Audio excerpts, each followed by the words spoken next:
Meeting is called to order. Southampton Town Planning Board, Thursday, February 28, 2019. The secretary will call the roll. Chairman Finnerty. Present. Vice Chair Blaney. Present.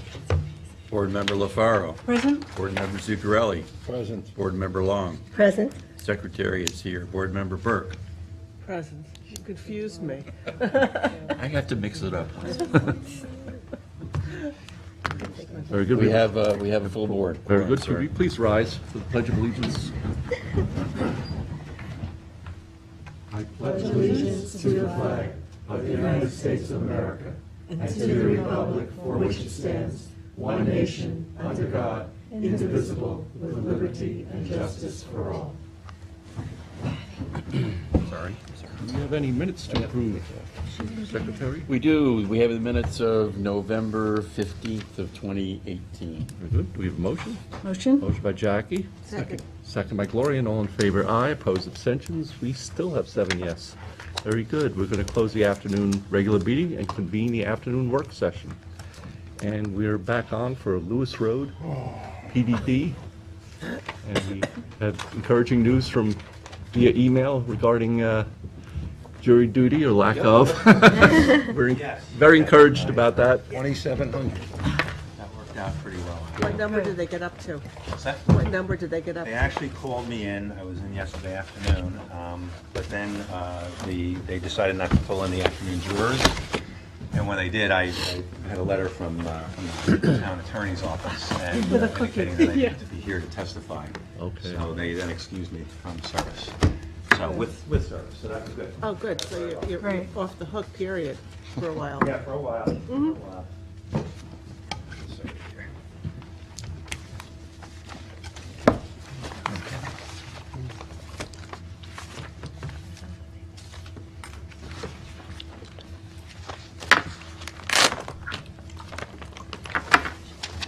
The note. So last time we had a pretty lengthy discussion. We went through B. Lang's initial draft report, identifying the secret process, identifying some of the differences between what was previously proposed and now, and ultimately identifying some additional information, clarification, that ultimately we will give to the applicant, who will respond, and then we would ultimately go from there to make a determination as to whether a supplement is required. We came here today to see if the planning board had any additional comments, questions with respect to this initial review, so that way they could finalize it and get it to us so that we could proceed with the application. And then I'll leave it up to the board and to Mike and Dave. Okay. If you don't mind, I could Sure. give you a little Yeah. introductory as to where I think this is going. We put together a report last week. We went through it, last week, and we went through it in great detail. There were, the next day, I sat down and added a series of relatively small comments that had come up and additions that had come up, which we can go through in this particular meeting. I also made some other potential changes because we have to do a couple of things. We have to think here as we go through this meeting about what have been internal discussions and could continue to be internal discussions, and what will be external requests for clarification or additional information to the applicant. So this report that I gave you last week was kind of a mix of the two. First segregating out the process, then segregating out the comments that we had, that David and I had, as sort of like the technical approach. And then the third was the set of comments from you folks, from the planning board itself.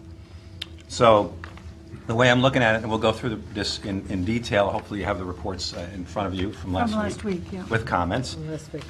We're certainly, and we'll get to this as we go through, we're certainly going to drop section 2 from anything that goes outside, because it's a discussion of process.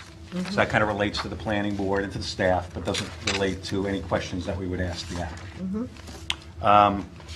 There are a lot of footnotes that were meant only for internal review. And so a lot of the footnotes are going to be dropped as a result of that, because that was really meant to foster internal discussion.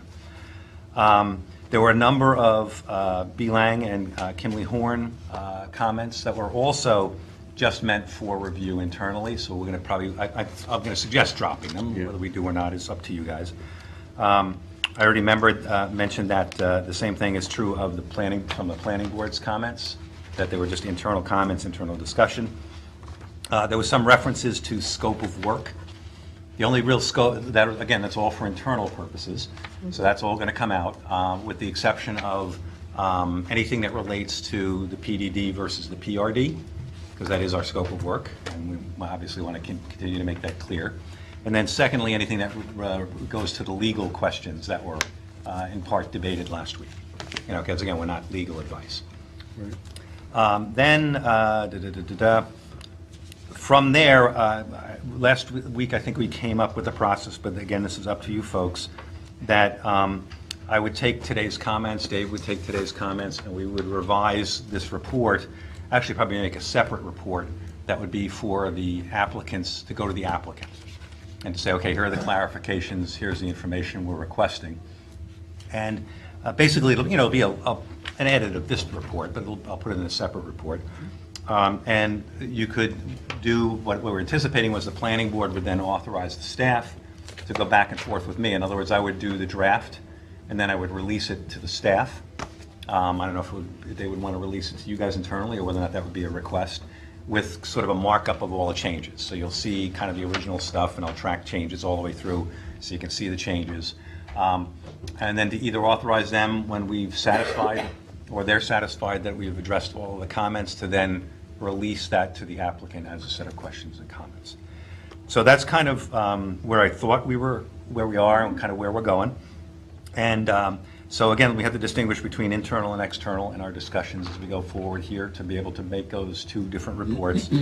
And if you guys don't have any comments, we can literally start at the beginning and work our way through, or is there something that you would? Just one question about process. In the beginning. Am I correct that none of the drafts or notes that we've been sending to planning or to the consultant have gone to the applicant? They have not gone to the applicant. They've been, these all been internal. That's what I understood. Okay. I Is that your? haven't released any information, and no one's requested any from me, so. But most of the questions were aired on the record. Okay, I just Right. wanted an assurance, that's all. Thank So you. they're in the minutes. Yeah, but no, I don't, certainly from our end, there's been no document exchange or request for it. Thank you. Okay. Any other comments before we get started? And again, I thought we'd do it like we did last time, start literally at the beginning. I have a set of notes here, and I gave staff a set of comments that I made to date, but I didn't want to like reproduce 11, because we'll just kind of take your stuff and put it in. And they're really relatively minor stuff, like kind of in or out types of things. And so the first thing is, with regard to what we send out to the applicant, do we want to kind of change the title? And this might be a discussion for us, among the staff, is, something along the lines of initial secret EIS, SEIS threshold review analysis and inquiries from the planning board, as opposed to an internal document to the planning board. Okay. So we'd make that change. In the table of contents, we would be changing the title. Oh, I'll also change the date. We'll probably give it a March date, maybe like a March 1st date or an early March date, to make that is easy to distinguish then between the initial report you guys have and the one that actually goes out the door. I find that useful. Then in the table of contents, we'll be dropping section 2, which is process.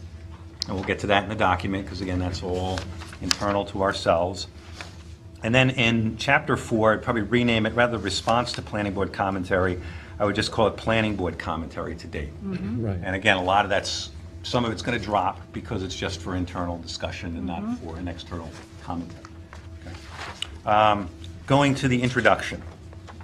Just one mistake towards the bottom of, not mistake, but a lack of inclusion. Towards the bottom of my first paragraph, it says something before the planning board was considered and what was considered under the adopted final environmental impact statement and findings I want to put in by the town board. So we didn't include the fund. Second paragraph? That's the first paragraph, the second to the last sentence. You're right. It says statement FEIS and findings by the town board, because we never referenced that. Yeah. Excellent. Just before the parentheses of FEIS, right? Or just after. Just after. Just after, yeah, just after. There's a period missing from the end of my second paragraph. Oh, I'll just throw it up. Yeah, so let's just get rid of that. We'll drop footnote number 1, again, because it relates just to the internal process. It states that it's not unusual to have comments when an applicant submits an application to the board with information. Again, section 2 would be entirely removed, so that's pages 4 and 5.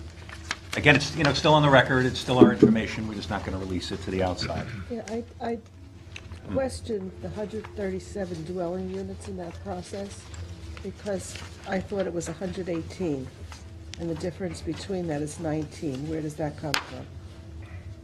And this is where in chapter? First paragraph of the process. I know we're dropping it. Yes. But I was confused where that number came from. The PRD. The PRD is 137, right? It's No, it's 118. 118. It's 118. Right, yes. And then with the, 12. well, the With the 137 might have been the yield, they have, by law, they That have to was submit a yield, yield map. yeah. Yes. Yeah. but it should be, But that's without the Yeah. golf. Yeah. right? That might have been the confusion. but The the- yeah, but- 137 doesn't include the golf course. Right, that's just One- yield. yeah. That's Yeah. Residential yield, okay. And that's not what this document is referencing. It's What I'll the do is I'll golf make course. that change on the internal document. Okay, thank you. That's great. I'm sorry, I kind of jumped over that. Does anybody else have any comments in those paragraphs? Okay. That gets us to top of page 5. Again, in the first sentence, it goes, questions and issues of clarification as follows. There's a footnote in there. No, wait a And- minute. Wait a minute, I'm our sorry. Five is Page the end of. I'm sorry, page 6. Oh, yeah. Page 6, top of Technical page 6. comments. Yeah. Sorry about that. I got to slow myself down here. Slow down. Top of Take a page. breath. Do you want Yeah. water? Do you need some? No, I'm good. I'm good, thanks. It's just my brain gets ahead of my mouth sometimes, We'll have a- or vice versa. Anyway, the top of page 6, this is going to become the second chapter or the second part of what we release rather than the third. And then in the first sentence there, it says, Beelang Associates and Kimley Horn have further questions and issues of clarification as follows. And then there's a footnote number 3, and that's going to be eliminated. There's just a little bit of grammar that's corrected in the first paragraph, if you're interested. I'm going to drop an and. It's down on the 1, 2, 3, fourth sentence down. Provide a summary of the sonar modeling methodology and, so I'm just going to comma and pull the and out of there. It's just a little grammatical correction. But your request is still there, right? Yeah. The Request will go, the- yeah, that will be external. So let me put an ext on that. The second paragraph will also be going externally, which discusses the out parcels and how those are treated. Do you want to mention the edited? Oh, yeah. At the end of the first paragraph, I also added a sentence, and it says, from one of the board members, it says, the applicant should also provide a margin of precision for the sonar analysis. I believe, Philip, maybe you had requested that, or I did. John? Yeah, okay. Estimated error. And, yeah, so we're going to ask for the precision of the analysis, which is the same thing. Now we get to paragraph 2. Out parcels, it discusses how, we're requesting how are the out parcels handled, particularly now that they actually will have physical access. And again, at the very bottom of the paragraph, in parentheses, the last sentence, perhaps including these 2 lots, we're going to strike the word 2, including these lots. So it'll be all of them. All the lots. That was kind of a holdover from the workforce stuff, which we'll get to. Okay. Then in item 3, it's pretty much stays the same. At the very end of the first sentence, in the first part of the paragraph, there's another footnote number 4, which will be dropped. So that'll be eliminated. I kind of abbreviated Suffolk County in the next to last one. It says SUFF, as is my habit, SUSF, DHS for the Department of Health Services. So I'm just going to spell that out as Suffolk County. Article 6. And then to the very end of that sentence, or an appendix, and inside the parenthesis, I'm going to add the words, and clearly labeled as an alternative. This was the discussion between, hey, we're giving you a sewage treatment plant, but gee, single and separate on-site units would work, and so we want to separate that discussion entirely. If it's going to be a sewage treatment plant, it's going to be a sewage treatment plant. I understand the reason for putting that language in there, but I don't want it anywhere near the description of the proposed action. I want it distinguished and separate. Okay, item 4 stays the same until you get to the top of page 7. That's where we're discussing the sewage treatment plant and trying to get more specifications on that and to decide whether or not it will handle the base flow, particularly when the seasonal That's change number occurs. 5. What's that? Number 5. That's, it's paragraph number 4 and it's footnote number 5, which will be deleted. I thought we also said on paragraph number 4, we were going to be sure that any system that is being suggested has already been approved by Suffolk County Board. You're right. And I think that was going to go at the Yes. end of 4. Yes, so at the end of 4, we'll put in the sentence, also,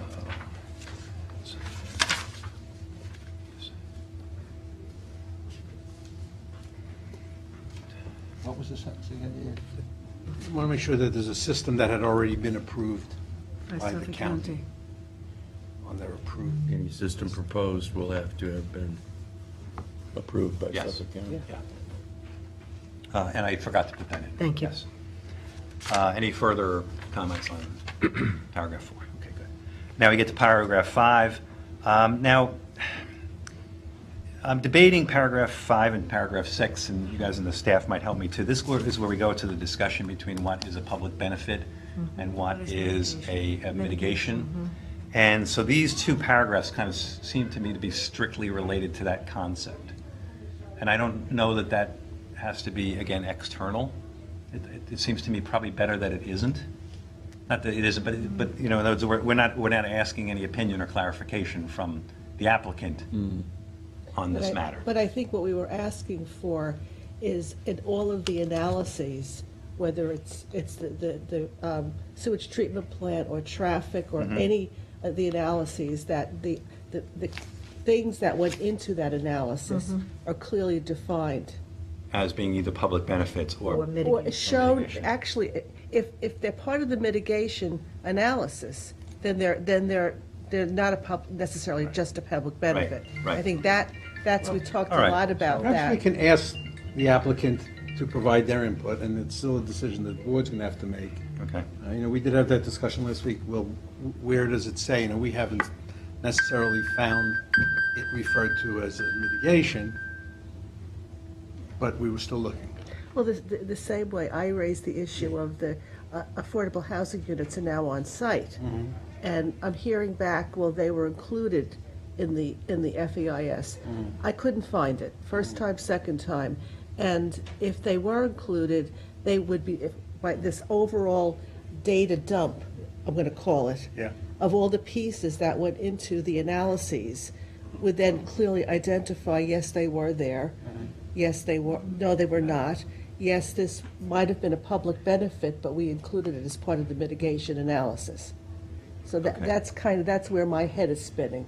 So I think Does that we'll- make sense to what I'm Yes, saying? no, Yeah. it's perfect. I think maybe the way we do this is we start by acknowledging the fact that their table ES1 does in fact state, here are mitigating measures, here are public benefits. And then it states PDD here, PRD here, which are included, which are not.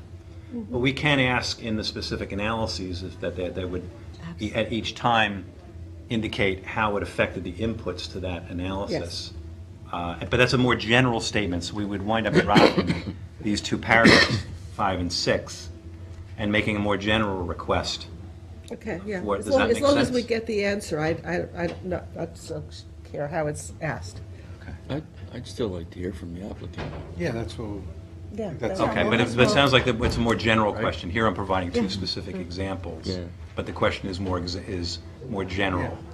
I think we do want them to be able to identify, have the opportunity to Right. identify, and then we'll, See what their Look at it. definition is. Well, I don't, Phil, I'm not sure I'm asking for a definition. What I'm asking for is in the analyses that were done, what was included. And that would not be an opinion. No, I- That would be fact of where they thought they fell. Right, I agree with that. Okay, So, I wasn't sure, I wasn't, I want both. I'm selfish. okay. Okay, so again, what we'll probably do is we'll take out these two paragraphs that are meant to be specific examples to demonstrate the difference between the two. And again, more for the board's discussion and our discussion to try and keep clear in our minds what would be a public benefit and what would be So mitigation. this is 5 and 6. So that's paragraphs 5 and 6 would come out, but they would be For an replaced. external document. For an external document. Oh, yeah, no, anything we're taking out here is still part of the internal record. It's still Okay. there, you know? It's just a question of what do we ask the applicant as opposed to what have we discussed among ourselves. Right. And it should remain there. So what we'll do is we'll replace the two of them with a more general request for clarification. First, acknowledging that ES1 exists and that it provides some information. Then secondly, asking for the specific, where it specifically affects inputs or does not to the different technical analyses that they reproduce. Because there was traffic and there was SONIR. And we do actually specifically ask for that early on, but let's segregate them out as public benefit versus mitigation. Okay, paragraph 7 is a little bit more complex. In that it refers to the Suffolk County Water Authority well location. And so we kind of had a discussion as to how that was a public benefit. And some of the board members indicated, well, they thought that might have also been mitigation because of the need for potable water. So I went and I researched a little bit more back in your, in the record, and also it's pretty well summarized in your December, no, not December 13th, a little further back than that, your May 24th adopted pre-application report. And in there, in the back, are basically what seem to be reproductions of Suffolk County Water Authority comments.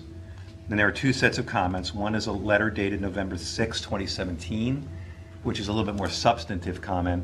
And then there's a February 8th, 2018 report, which is kind of seems like it's a summary of what they originally wrote.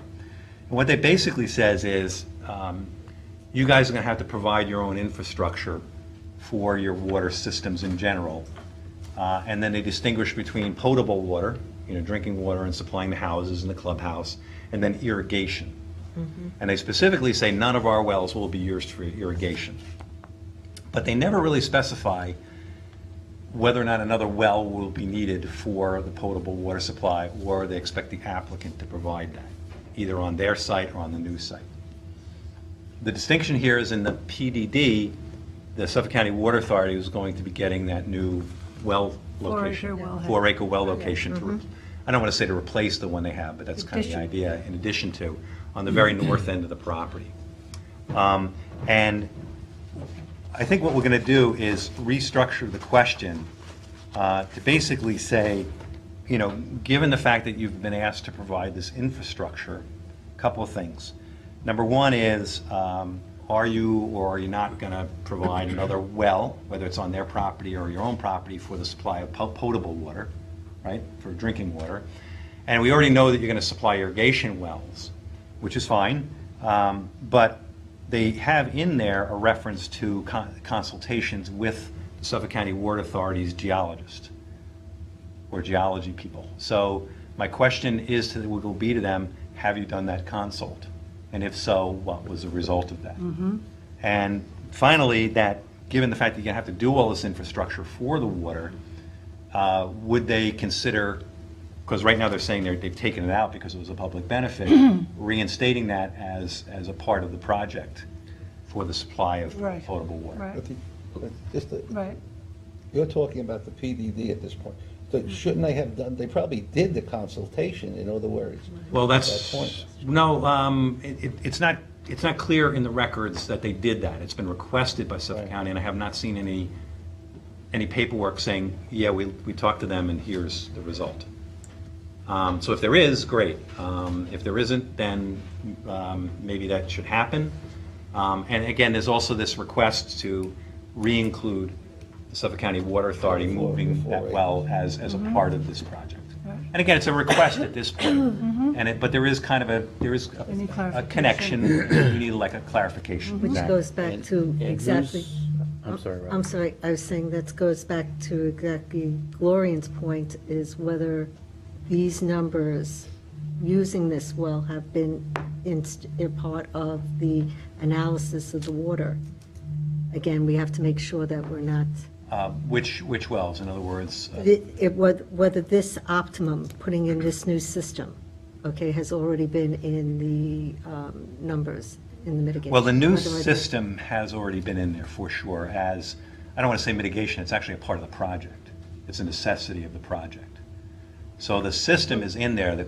The question that occurs in my mind is whether or not Suffolk County thinks they need to put, somebody to drop a new well in their existing Potable location. water. Or if they're, because if they do, then that becomes a necessity, Part of also a it. necessity, not necessarily a mitigating measure, but Yeah. a necessity Part of the project. Uh-huh. Yeah. And again, I don't see it, I mean, I don't see it mentioned by the Suffolk County Water Authority, but I also don't see it, where, oh yeah, we got water, we'll give it to you out of our wells for the potable water. But they do say that for irrigation, we're not going to give you water out of our system for irrigation. So They make a distinction. Irrigation is the big number. Right. Potable water is, and again, this is from memory, 44,000 gallons per day of potable water. But irrigation is a much higher number. So when you get to that 50 million gallons a day, the majority of the, kind of the vast majority of it is the irrigation requirements of both the golf course and the homes So- and the clubhouse. Okay, Jackie. And in the application, how did they indicate they would provide that? I didn't see any indication, any specific indication whether or not that would be Suffolk County water supply well or a new well for the potable water supply. No, I'm For the talking- irrigation wells, Irrigation. they have to drill their own wells for that. That's clear. And in both, it was clear in the PDD, Suffolk County Water has said as much, and it's also clear in the PRD. Now, has there been an analysis of that in terms of, Yeah, there was two analyses provided of groundwater use, and they both came up pretty close to one another. I think the initial one in the EIS was around 51 million gallons a year, and the one that they're going with now is something like 50 and change, 50 million 200,000. I'd have to go remember that specifically number look because it I up. thought it was trillion, yeah. Yeah, but again, in reference to the entire site yields in terms of recharge every year, 440 million or 422 million gallons a year of recharge. So this constitutes 1/8 of the recharge. And it isn't, the other thing too about the irrigation in particular, and even the potable water, it's not strictly lost as water. It's used, some of it goes off in evaporation, but a lot of it also recharges to the ground, which is why you have to be careful with groundwater impacts. So while you're using 50 to 51 million gallons a year, you're not necessarily consuming that resource.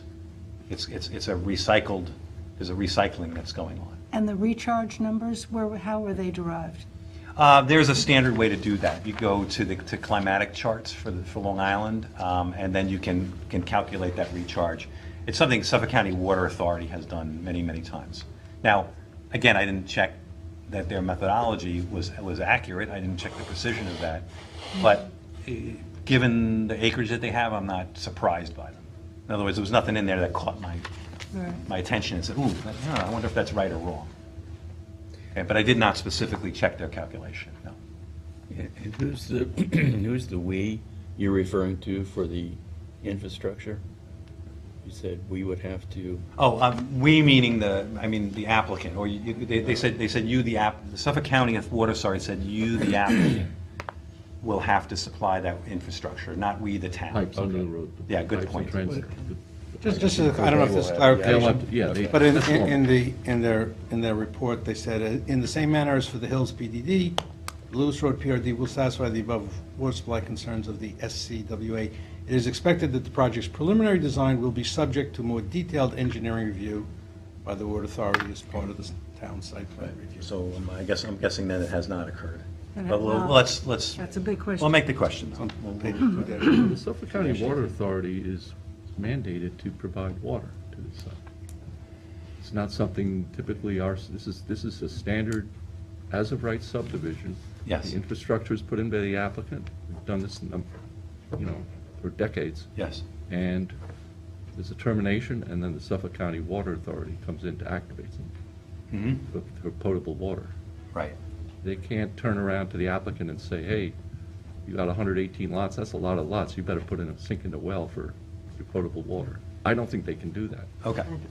But I don't know. well, the implication was that the design details would be what they would, If they need a well field, they would have to acquire, I would think. Well, certainly for the irrigation, they're going to need. For the irrigation. they You mentioned know, that it really irrigation- goes to the there's a potability. description also of the irrigation, and Right.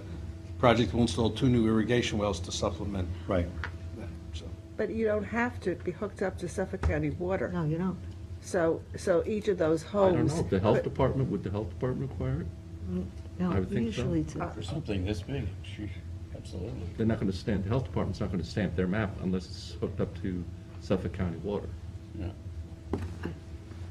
Well, yeah, Suffolk County either approves public water, bring it in, or well water, and I don't believe public water is being brought in and proposed. But I think the question that he's asking is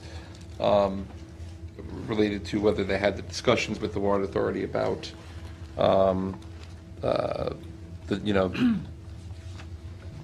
So the need for a well field, and I think the applicant clarified. So this is a very unique area, because the questions here go not to whether it was a mitigation or public benefit, but whether this was initially a part of the project, whether this issue is, the dropping of this well is a part of Well, the project. the or not, actual water supply for potable water is that I haven't found discussed.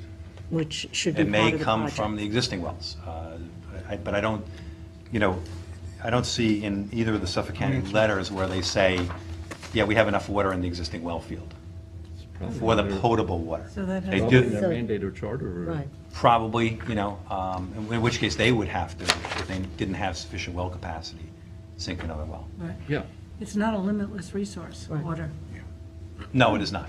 But as I said before, when you get to that 50 million gallons, it isn't lost and isn't entirely lost to the system Right, I either. understand. So there's some recycling, a lot of recycling of that particular resource as well. So So- this requires some additional information. Yeah, and again, it may be a fairly simple answer, and two fairly simple answers, in which case we have It's a our. great question. Yeah. Do they count the 300 or 400 acres that they're not developing, they're leaving open space as a rechargeable area? Or Oh. only, it's the whole? Oh, yes. That's why Yeah. you get such high numbers? Yes, Okay. yeah, it's not just the, No, it's not just where the development is. it's No. the whole- right, yeah. The whole right, it's not just the parcel. I development. think The whole 600 possibly people were acres. saying on such a small area, how do you get a recharge? It has to be the whole area, yes. Yeah. Yes, it is, yeah, and again, a lot of it is being kept as open space, Yeah. and it is their property that Right. they're dedicating in that Yeah, no, I regard, so understand that's that. why they count it. Clear, Yeah. yeah. Okay. All right, so there'll probably be some changes to that in regard to, making that request of whether or not this is going to be a necessity for another well, and whether or not that they would consider, again, dedicating that parcel, the Suffolk County Water Authority parcel, on the north end of the property.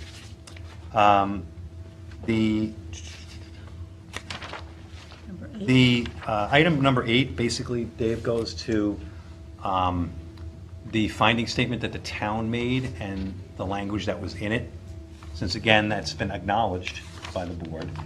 And given the fact that the alternatives have shifted around a little bit, we will stick with that same language. But again, that's one of the ones that I think would be better internal. Yeah.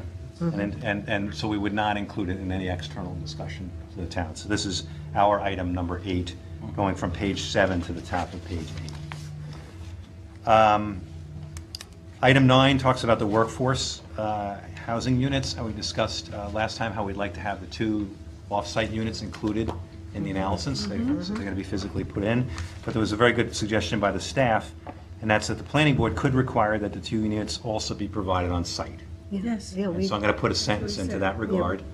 So it's all the more reason for having them there, because then all 12 are in. we had asked that. Yeah. Right. We had What asked is the that impact? also. That we're going to keep in with that additional sentence. And the impact of that. That's- Yes, yeah, you're going after the. That was a request of the board as well as, board members as well as So the you- staff. I'm sorry. You're changing the 10 to 12 in the second sentence, the 12 apartment styles. Right. In other words, you start with the overall construction. No, And then, yeah, I'm sorry. I cut you off. Yeah, it says, we start with the 12 workforce housing Then the units. next sentence is 10, you're going to change that to 12? Well, no, they're going to be 10, as of There's a right 10 now, on-site there are and 2 10 off-site. on-site and 2 off-site. That's what's been proposed. That's a part of the PRD now. And what's also part of the PRD is those 2 lots off-site that were single and separate lots and kind of had been dismissed out of hand as secret type 2 actions. So what we discussed last time was they're a part of this project now and should be included in the analysis.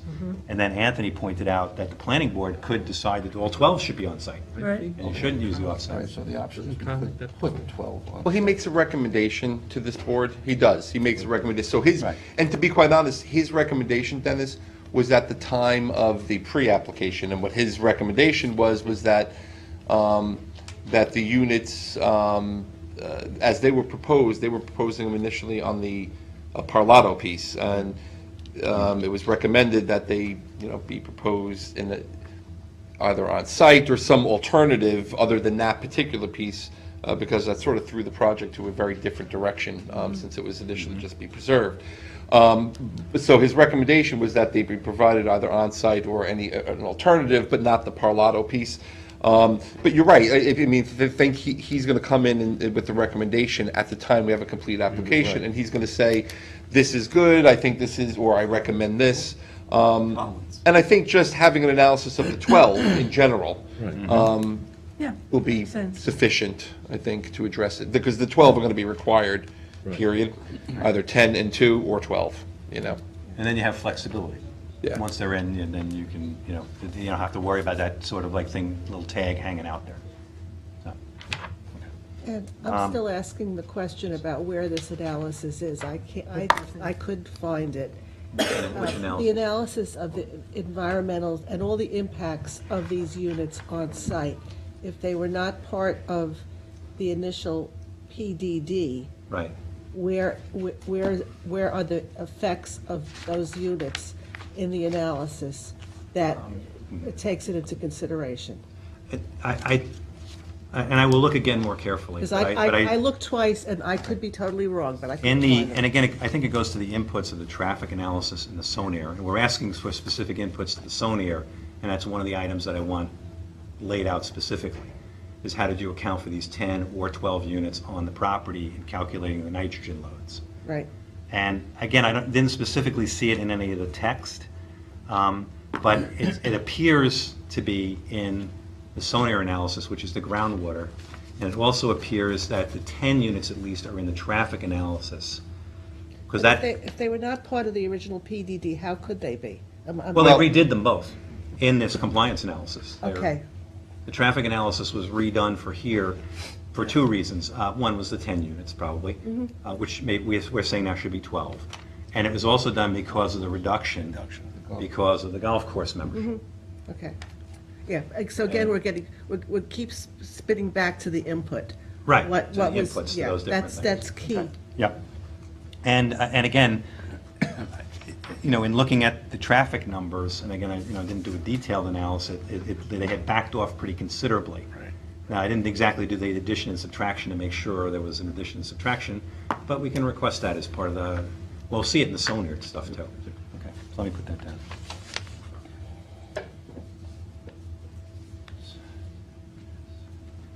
Workforce.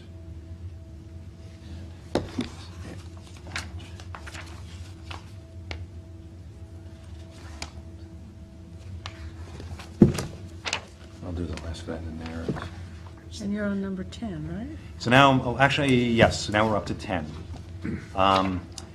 This was the questions about the clubhouse, and Dave, you had said the clubhouse being divided up. Yeah, there were some minor changes that were mentioned. I just looking for some description of whether or not it impacts, whether or not it changes the impacts from going from one building to split it up into multiple. Presumably, it's in the same general area and on the same kind of soils and doesn't really change things. But I think it required a little bit more. It also did, Next. and I don't remember the 8 condos that are now going to be part of the clubhouse. Is that in any of this? Because it's not just breaking up the building, there's supposed to be 8 condo units in the clubhouse? Again, know that those were included in the total count of the units for the two analyses that they were. But in terms of because he's saying minor breaking up of the clubhouse Right. building, I think we have to take into consideration where those 8 units are going to be in that breakup and if- Okay. What buildings? what et cetera. buildings, and those are going to be condominiums. Yeah, so we can add a sentence there that basically say, well, and again, will all of this be affected by the addition of the 8 condominium units that'll be in those buildings? And which buildings and such. Right. How does it change that? Item 10, that's item 10, so that is going to go in the external report. Item 11, I will also go in the external report, and that is where there is a discussion of the Pine Barrens, the Central Pine Barrens Commission, Yeah. and how it was included in the whole EIS process, and then somehow seems to have been, well, I mean, the conformance analysis is here, but the approval itself has been dropped. And there was some reference made in the FEIS to going out and making application to the board for a development of regional significance. And again, I see no paperwork in that regard. Answers may be simple, but I think the question should be asked. Right. By the way, just to go back, as I'm through and just looking at the traffic study that was part of the compliance analysis, I don't see reference to the 10 units. It talks about Right. the component is 118 residential units. So the inputs are not there. Yeah, That's that's what Lorian is making. Yeah, up. that's- I keep making the same point because it Yes. seems to be, that would answer a lot of our issues and questions. And again, so we'll ask for clarification on that. It may be an error of omission, it may be that they just, when or when the text was written up, it was there or not there, but we should know. Yeah. Yeah, that's a good question. Good. What page again was that? This is page 23 of the traffic report Right. in the appendix. Okay, good. Okay, so when circling back, we talked about paragraph 11, which is the Pine Barrens, Central Pine Barrens Commission question. And again, that'll go external. And then we have a question regarding an air screening analysis and whether or not that was done. And that will go external. Okay, then we get to the planning board commentary to date. And again, we're going to take out the response to part. We're just going to name it your commentary. I'm assuming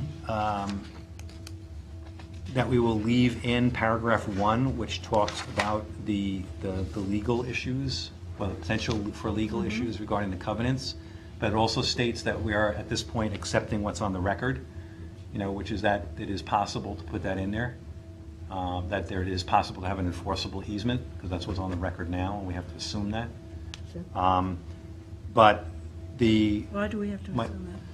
well, because it's in the record, as technicians and not lawyers, Dave and I have to assume that. But I guess the reason I'm asking this, whether we go external to it or not, is it is a question that you folks have asked, right? As to whether or not that's possible.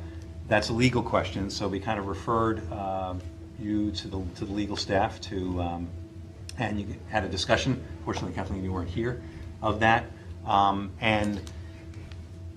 Does the applicant want to weigh in on that? I'm sure they will want to weigh in on that, right? So, but on the other hand, we're not. I mean, this is a planning board's question, or maybe it's a staff's question to ask of the applicant. I mean, you have your opinions too, and I don't know whether or not the members of the planning board will want to seek another opinion from the town staff or clarification. That seemed to be the way it was going. Let me circle But- back to this Okay. issue, because it's one of the central issues, and it surfaced last week. Yes. What's driving this application is the as-of-right aspect.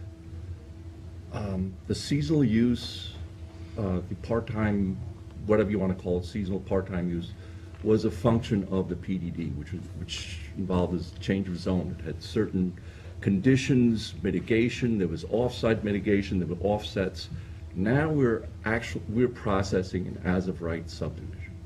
We're installing infrastructure, roads, fire protection, drainage, all the normal things that we do in residential subdivision, the town really can't be a party to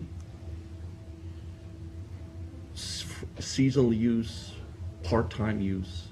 We can't establish these lots and then turn around and tell fee title lot owners, well, we put all this stuff in place, but you know what? You can't use it for half a year.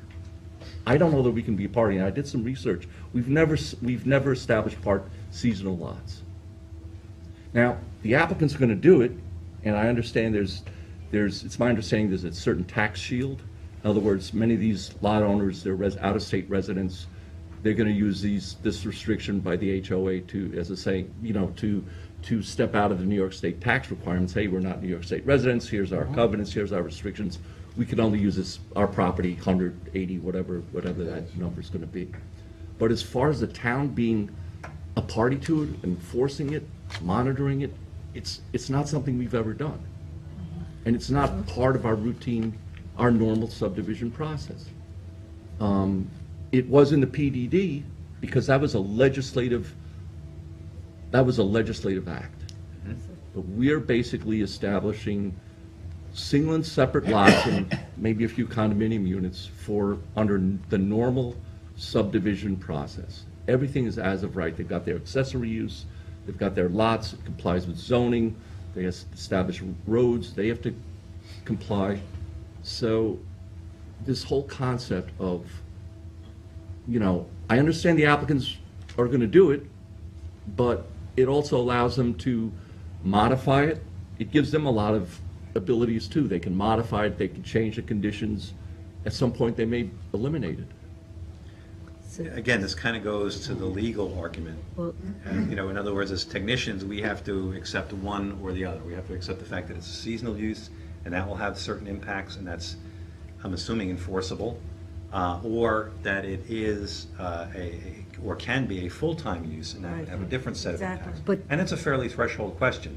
But to me, again, it's a legal question. but I think, And the technical analysis that we do derives from that. I but would argue it's a planning. Planning it's a question. planning, The attorneys are gonna say, you put a covenant on, you put a condition on, we're gonna enforce it, but we don't know, maybe, no attorney is gonna stand up there and say there's 100% certainty that a condition can be enforced. But we adopt hundreds of covenants, maybe scores of covenants, and we do it under the assumption that it's enforceable, that it's operable, and that it's reasonably related to the project at hand. We always been schooled about establishing the nexus. Why are we imposing this covenant? That has to be a reasonable nexus.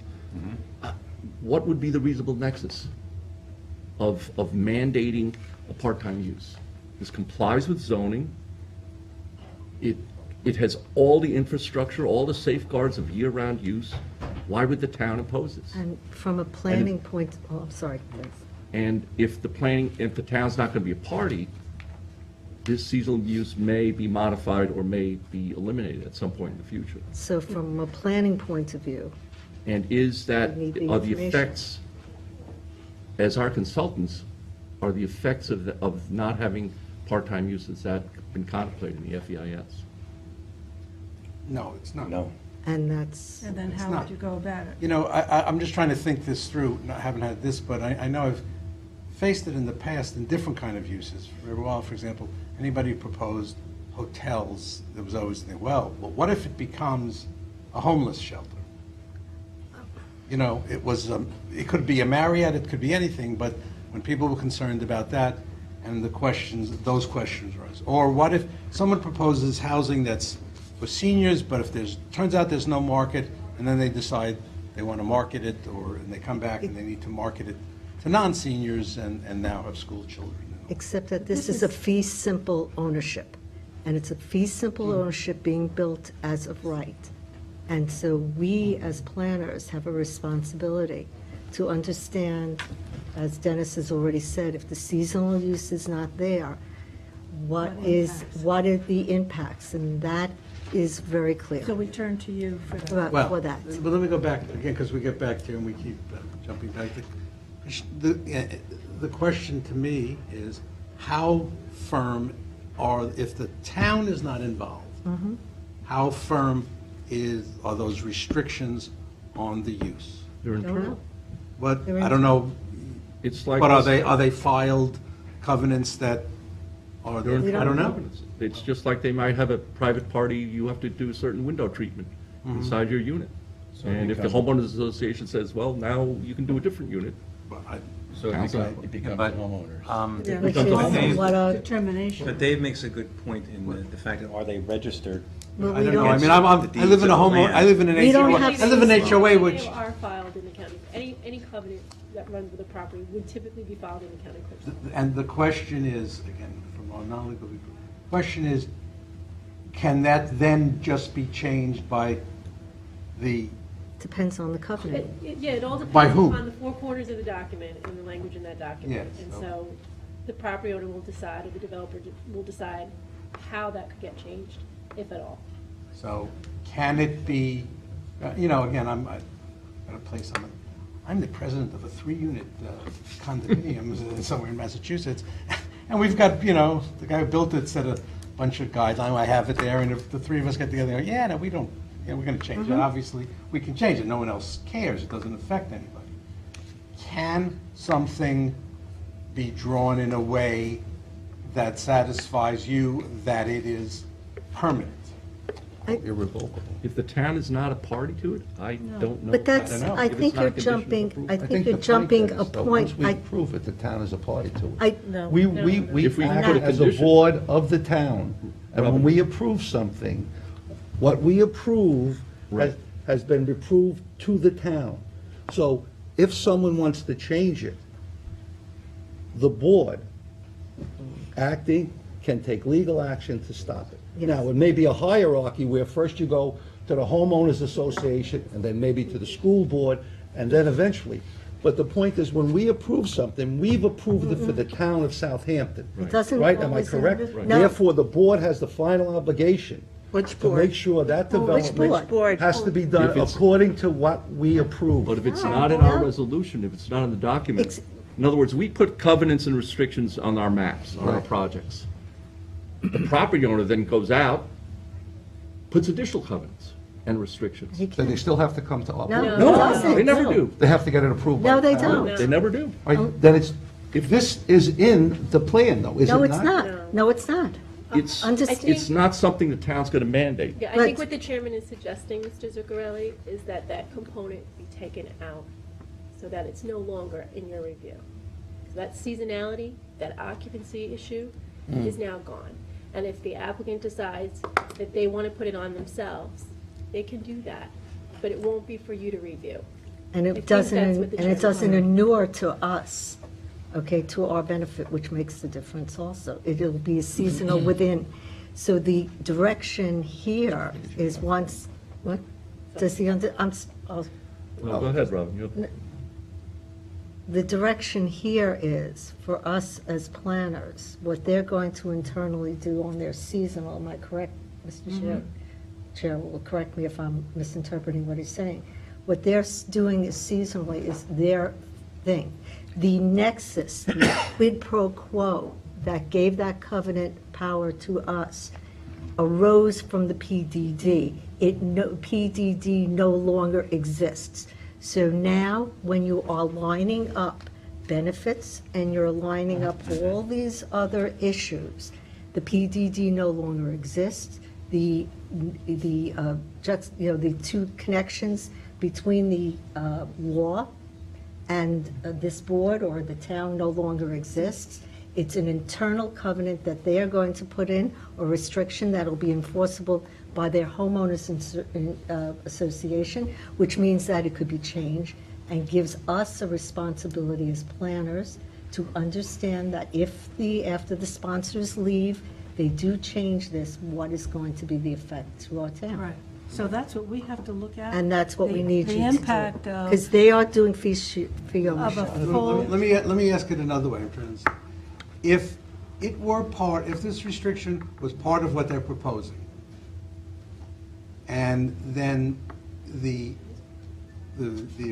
project is approved as described, subject, that part of their proposal says we were going to restrict this occupancy, and we approve it based on that application, does that then become something that the town can enforce as part of its approval? Or the condition of Boy, it. I'm glad I didn't go to law school. Now I As a remember why. as a condition of its approval. Listen, the town attorney's office, I said this last time, the town attorney's office has weighed in on this at the town board levels in terms of the enforceability of the covenants and restrictions. I think you're hearing some of the board members here disagree with that.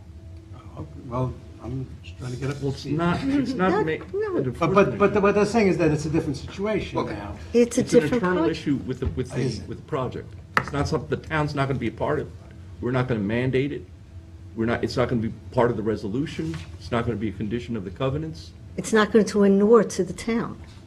That's what I think then, that the board is asking, the consultant to do is to include as a question, as a, something that says, that this issue of seasonality,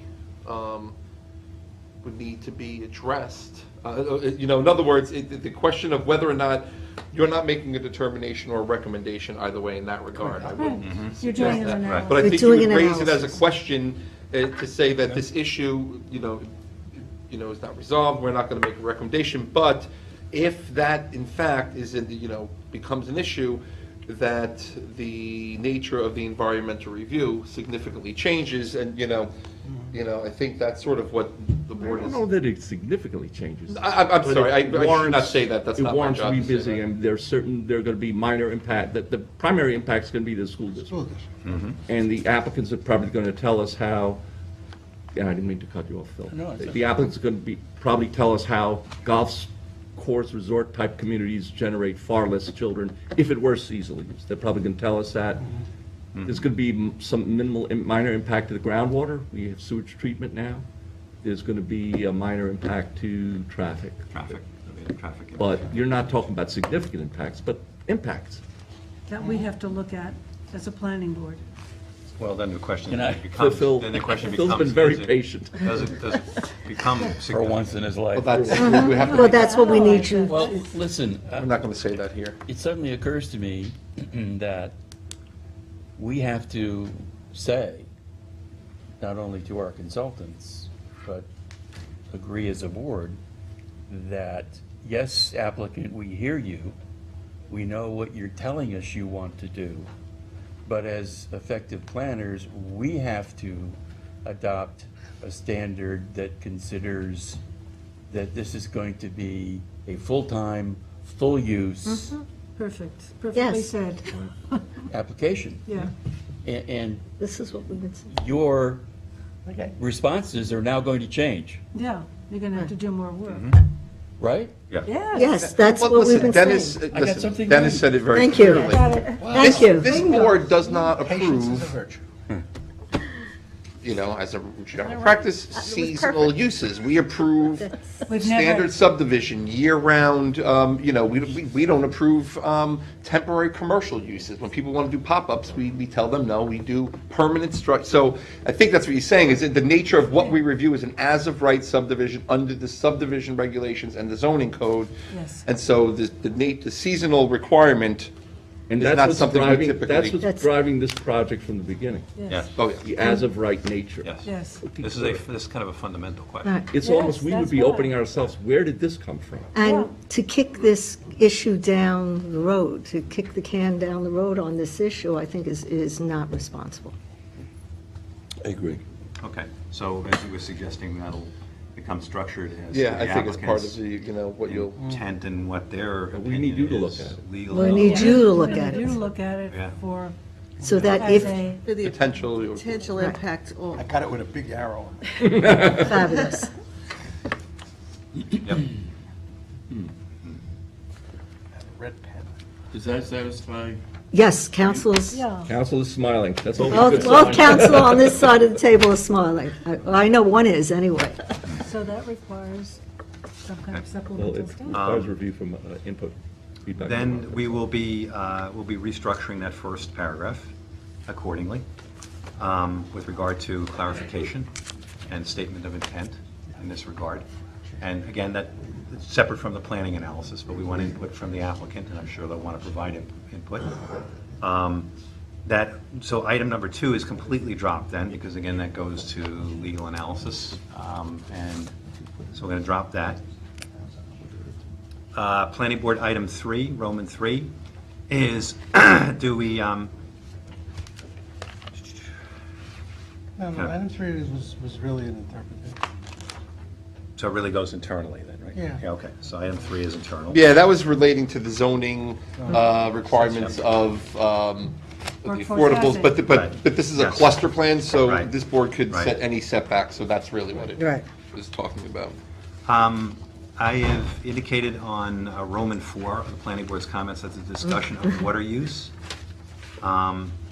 And basically it concludes that the water use has not materially changed. Again, do we keep that as an internal thing, or do we, again, request, I mean, this is all taken from the applicant's information. Right, but So- don't you want to tie that into the Suffolk County Water Authority and the whole well Okay, business? that we can do, yep. Yeah. And so I'll go external, and we'll tie it into the Suffolk County Water Authority. Yeah, that whole Great. issue. Mhm. To be naive for a moment, not naive, just catch up with something that Dennis was saying. We don't want to investigate anything but single and separate as of right subdivisions. Right, okay. Is that, That's what's in front of us. That's what we're looking at, not seasonal. so so then to go to that use, what's required from you guys? That's what we're going to Go figure out. back to Here's the- something different. They're going to go back to the FEIS. That's a different assumption. Remember, John, the whole- Where we carried to date. The end result of this whole exercise will be whether or not a supplemental environmental impact statement is going to be required. There's going to be an analysis here. We'll get some answers from the applicant on some issues. Then this board, with the help of our consultant, will make a determination as whether a supplemental environmental impact statement is required. And what would that look like if it was required? Well, I'll let you know with what issues. That has to Yeah. be based on Go back to that potential, last. it's got to be based on potential significant environmental impacts. So Right. we would have to know what those are for me to tell you what the document would look like. But it would be a supplemental to address whatever issues arose out of the analysis. And unlike a DEIS or FEIS, it is focused Yeah. on particular issues. You know, it's not a Not a broad broad brush. brush thing, if that occurs. So it literally is supplemental. Is a, that As the name word implies. has. Once you say what that word supplemental, it becomes a broad stroke. No. No, no, Oh, no, it's to be very supplementing what's limited. already there, meaning Right. only adding to what's already there, not Yeah. reinventing that. Right. And usually it's focused on certain technical subjects, and others are excluded. But that would change. That's if this is a different assumption, that would change. I don't think it changed what we do now in terms of asking for clarifications, because clarifications are clarifications, and that's information we need, or that the board needs in particular.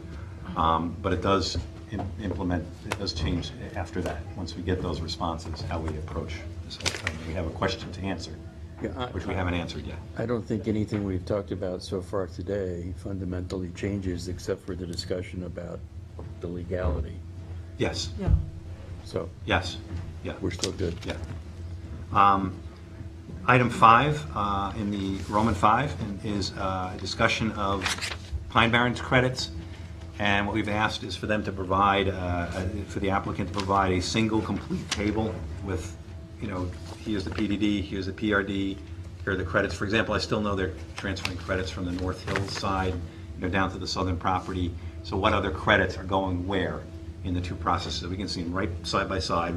It's kind of like spread out through the whole record right now. And it gets a little funky when you're talking about the Parlato piece. Yeah. There's a southern Parlato piece, there's a Parlato piece, there's the roads for the Parlato piece. So I'd like to see them all laid out on the table for all of us to understand. PDD versus PRD. So that will go external, and I don't have anything changed for that. Then the item 6, again, goes to public benefits versus mitigation, and I think we should remove that because that's internal discussion. And then item 7, and again, all these are going to bump around now, right? Item 7 is, has the contiguous space, open space been maximized? And I added a little something, sentence at the, a couple of, two sentences at the end, one sentence. Basically, it says, there doesn't seem to be any change between the PDD and the PRD, or it's very little. But we're asking that the applicant provide a matching 11 by 17 EIS figure 1-9. Right. So rather than taking these big maps and trying to like transpose them to the older, smaller maps, let's get two that match scale. That talk about, and then we can literally look at them side by side. Did you also say you want to just do a chart too, so that it would be Chart for a open chart? space? Sure. Yeah, Yeah. I have a Table or note chart, here, a whatever. comparison Right, chart. You said Okay. that. The next question is about the Damascus Road verification. That's item 8, Damascus Road contamination. We basically came to the conclusion that it did not impact development or vice versa because of the groundwater flow. But what I'd like to do is still pose that to the applicant and have them, restate that information and sort of like verify or refute what we said. I'm pretty sure they'll verify, but So that's external. that's external, so that's going to go external. The item 9, Roman 9, is that the one of the planning board members had stated that whether or not there's additional chemical testing needed before the town accepts title. Jackie, you would have said that.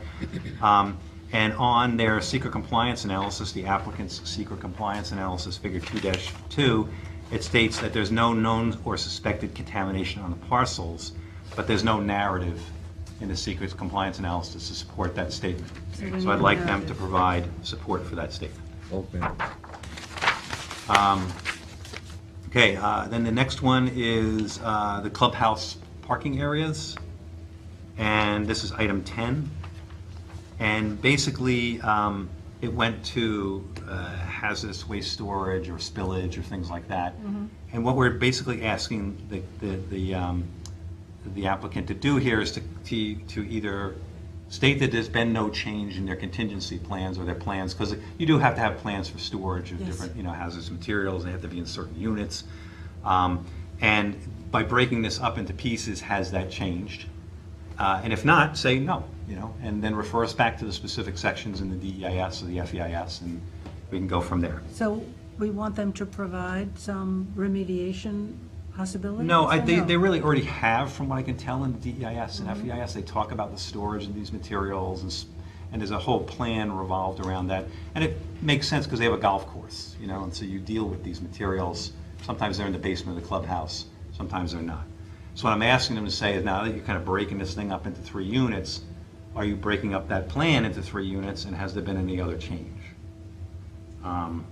So that's, have you changed those contingency plans for the space? Have construction impacts been minimized? And I've added a sentence to this externally. This would go externally. Let me just write these all down. External. The applicant should explain if the construction areas, expected scheduling, methods, or mitigating measures have changed in any significant way or not. If they have been changed, these should be elucidated as a narrative and figure in tables. Because they did go through the construction and noise and dust and all this kind of stuff. So the question that I'm posing them is, has that changed in any material way? Again, I don't see it, but I think it's a question that should be specifically asked and answered. There was a question regarding the fertigation. And there were, I went back and I looked a little bit more into the record. And again, in the Suffolk County Water Authority's discussions, they acknowledged that you're using irrigation water from this site, although they don't specifically talk about fertigation. But they do indicate that there'll be the 2 new wells that will have to be installed separately for that irrigation. So I think we still, we could come back to the question, have they consulted again with Suffolk County Water Authority in this regard? Because the Suffolk County Water Authority asks to have that consultation. And then I put in further that, at this point, since there may be functioning examples of this in the town. There are, I think I want to say there are functioning examples in the town, but I don't know if they're exact enough to this particular use. It might be useful for them to provide that information because they've been, there's been records, they've been monitoring these situations, so there are records available. So now you go from a situation where you have a hypothetical to a situation where you have a working example. Right, because it's a question of the science, whether the effectiveness of the fertigation, Yeah. whether it's effective. And I think that answer exists, but it's just not in this set of documentation. Okay. And I think it's something that's readily accessible to the applicant and to the town, actually, too. Well, Because you guys receive the reports, right? Yeah, I mean, I think we need to know which golf courses this is happening. Yes. I know that there are 2 golf courses that are using integrated pest management. And I know that there's well testing being done, but I don't believe they're using fertigation. And so. Again, I'm of the opinion that maybe one is. So, we'll get an answer. Let's. Yeah, I mean, I learned that the Indian Island Golf Course, Riverhead, I was told was the very first on Long Island to use the fertigation technique because they're using water from the Riverhead sewage treatment plant Yes. because they're across the road from each other. Yeah. I was told that's the first and only. Yeah. The people who told me that might not be right. Okay. And also, it's been my experience over the years, having dealt with a number of recreational uses, believe it or not, ski resorts will use not necessarily brown water, but gray water. Snow machines? Yeah, on the snow machines. Yeah, you don't It know comes that. out and- white, right? and maybe you don't want to ask Yeah. before you go skiing. Yeah, I mean, a lot White? of people use. But it's not uncommon. What I'm saying is this, it's not an uncommon thing, though, either. It's Don't eat yellow. Well, I was just going to say, that gives me another place not to eat the snow. It's Different not Sabbath. necessarily yellow, a little the old gray. wisdom still holds. Don't eat gray right? snow. Don't eat gray Gray snow. snow, yeah. It's- And when you look it up, you get cannabis fertigation, so. There you go. I don't think That that's. would Well, in work. Colorado, I right? just, Okay. In Colorado. It would work. To get back to my original question, if there are not other golf courses, well, if there are, what are they doing, and is what is planned is analogous? That would be Right, yes, yes. That would be question A and B. And then if not, let's look at the analysis and understand. Oh, I see, okay. Where that So- water is Okay. going to come from. Yeah, Where the irrigation water will come from. yeah, I mean, what little I read was suggestion that it really depends an awful lot on a lot of things that will affect whether this actually works, including gumming up the system that's doing it so that it actually doesn't function. I'm of a little knowledge is dangerous, so I'm just asking questions to get a better Yeah, answer. and with a lot of chemicals, you have to be a little bit careful on the technical side, because when the chemicals are present at a low level, they may actually work as nutrients, and that may actually be a little bit of a detriment, like you're talking about clogging. But on the other hand, when they're present at a higher level, they're a detriment to public health and welfare. So when you get things like nitrogen, a very low level nitrogen actually is tenable in a natural system. You don't necessarily want it in your water, but it's tenable in a natural system because things need nitrogen to grow. Right. But when it becomes too much nitrogen, then it becomes a pollutant. So there's a distinguishing between a nutrient and a pollutant, and that will be relevant here, right? To the extent that it's a low level and not a danger to public health and welfare, that's a necessary thing. But on the other hand, if it's present and being used in fertigation, it now is the nutrient part of it is now being used.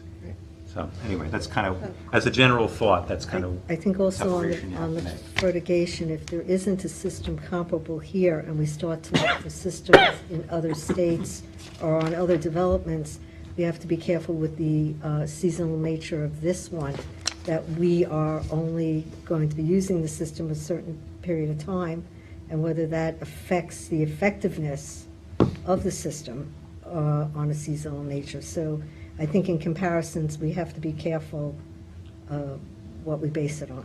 Yeah, I mean, plus the kind of soil, we're very sandy Yes. soil, so Yes. things percolate through much faster Right. than it would in a loamy or clay So soil. the system working independently is not as controlling as a system working independently somewhere else, and then how it relates to our groundwater and timing. Yeah, the relationship is going to be important.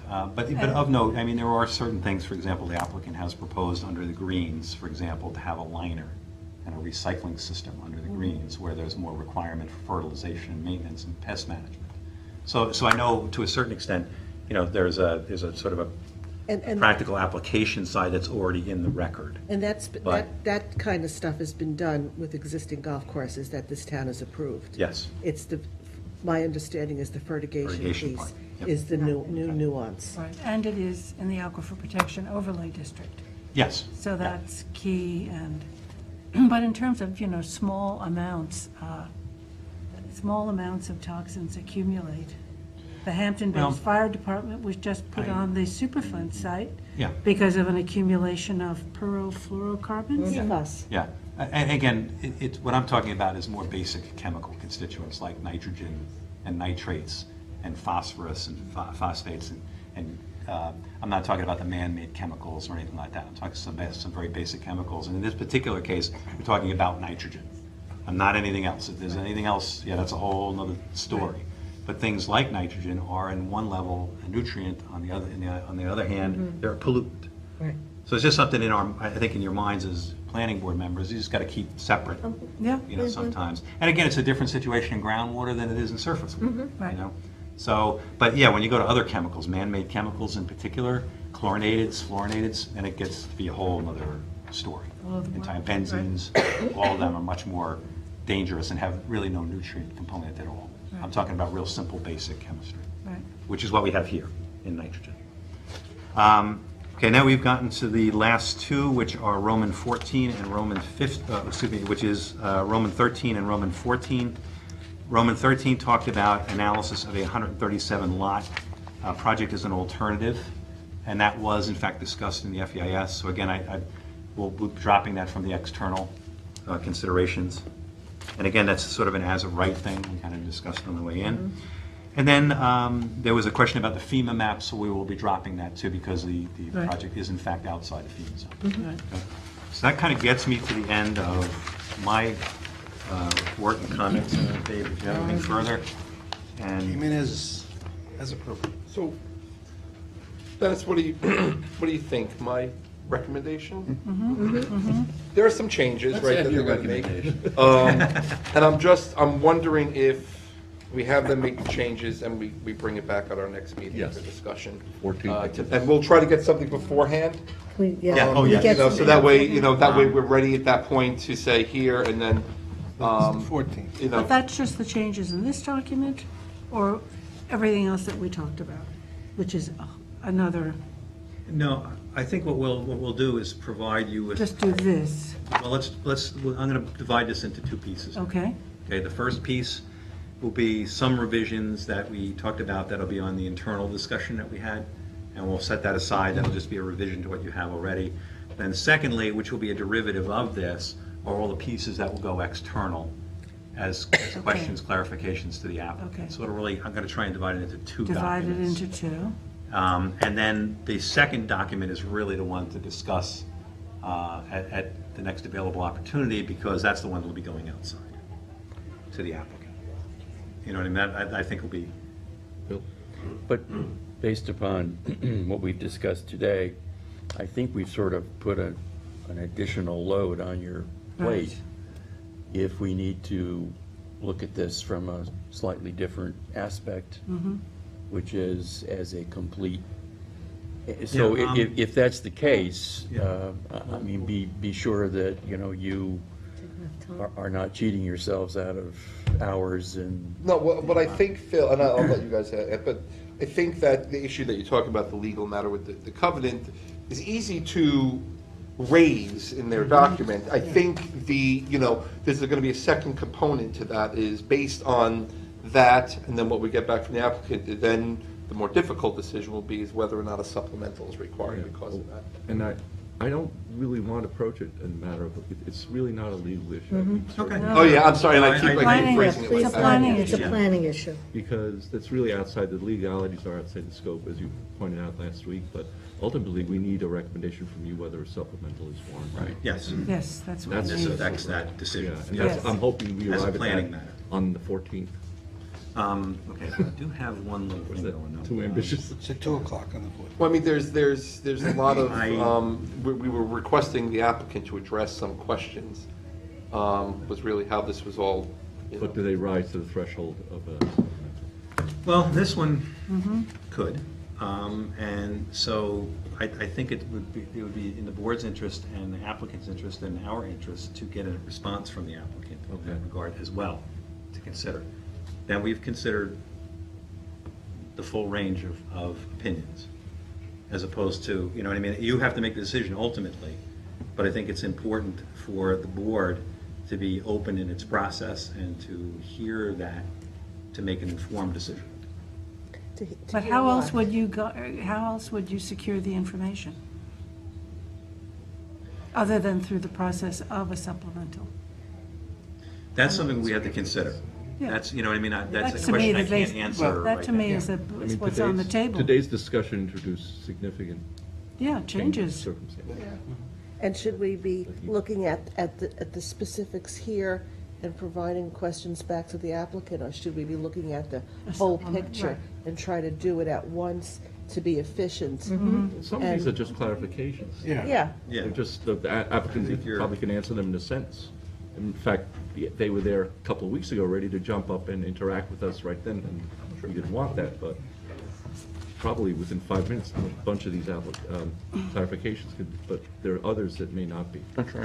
You have But I a think much it higher is threshold. important to ask that question externally and to get their input. which question? Which Again, question? well, this is the question regarding, Really, anything, so there were several items that you. there was a bunch of them in here, but I'm referring But I specifically. mean, the question seems to be, how would the impact of your project be changed if it was not limited to seasonal occupancy? And we can certainly highlight what we think the areas of concern could potentially be. Obviously, schools, traffic on a year-round basis. But isn't that mechanism done through something else? Maybe. I mean, Yeah, we can have endless And we're going conversations. to see, you know, at the end, Jackie, it is correct. You'll have basically two options, basically. Say, hey, we have these questions, we have this additional information that we're looking for. You know, do you get that and make a decision? Or when we get back here next week, look at what we have and, you know, based on the recommendation, say, look, this may be better served. Wait, I think For the I would, supplemental. at this point, I would ask that question as what I would call a threshold question. Yeah. I would ask it is that the feeling of the board is that we are having, we're as of right use, that's the town's nexus to enforcement, has, you know, has the board's opinion been lost, or there is no connection? Does the applicant, number one, intend to develop such a covenant? And two, do they agree with the notion that it's not enforceable? See, I, Ask that as a threshold question, get their opinion back, and then from, you know what I mean, I'd like to see what their opinion is. but I think you're hanging this, I'm hanging it up again on a legal decision of whether a covenant like this would be enforceable, which none of us could know from sitting at this point, nor should we be involved in that. The issue here is that it's a seasonal nature, which is something that we've never dealt with before. There is no other one in the town, am I correct, Dennis? Yep. That we need to know what the effect would be if that failed. I don't think we have to go to the issue of actually going into court and finding out if it's a sustainable, not sustainable, or putting our legal department on the hook to making a decision, or the applicant. I think it's a planning decision. We have a responsibility to the town and the people to say that if this was an as-of-right fee ownership with 100, whatever number of units, does the seeker that we have here answer the questions whether there is an effect or That's not? exactly And it. that's what the question is. Yeah. To go into the legalities is 5 years of Court of Appeals. We can't do that. okay? That's not what our job is here. We're not going to mandate to the applicant to make it seasonal. We're not going to mandate to the applicant not to make it seasonal. But our job as planners is to make sure that if it isn't, and it isn't sustainable that way, that we have not caused a damage we don't know about. We must understand it. So I don't think we need to go to the legality, and that's why I'd like to agree with the chair that the term legality should be dropped out of the question here. It's not a matter of that. It's a matter of the seasonal use, which is the threshold question, which was, I got excited when you said threshold. That is the threshold question of this project. If it is not a seasonal use, I need to know the secret effects. I don't think we need to go to the legality.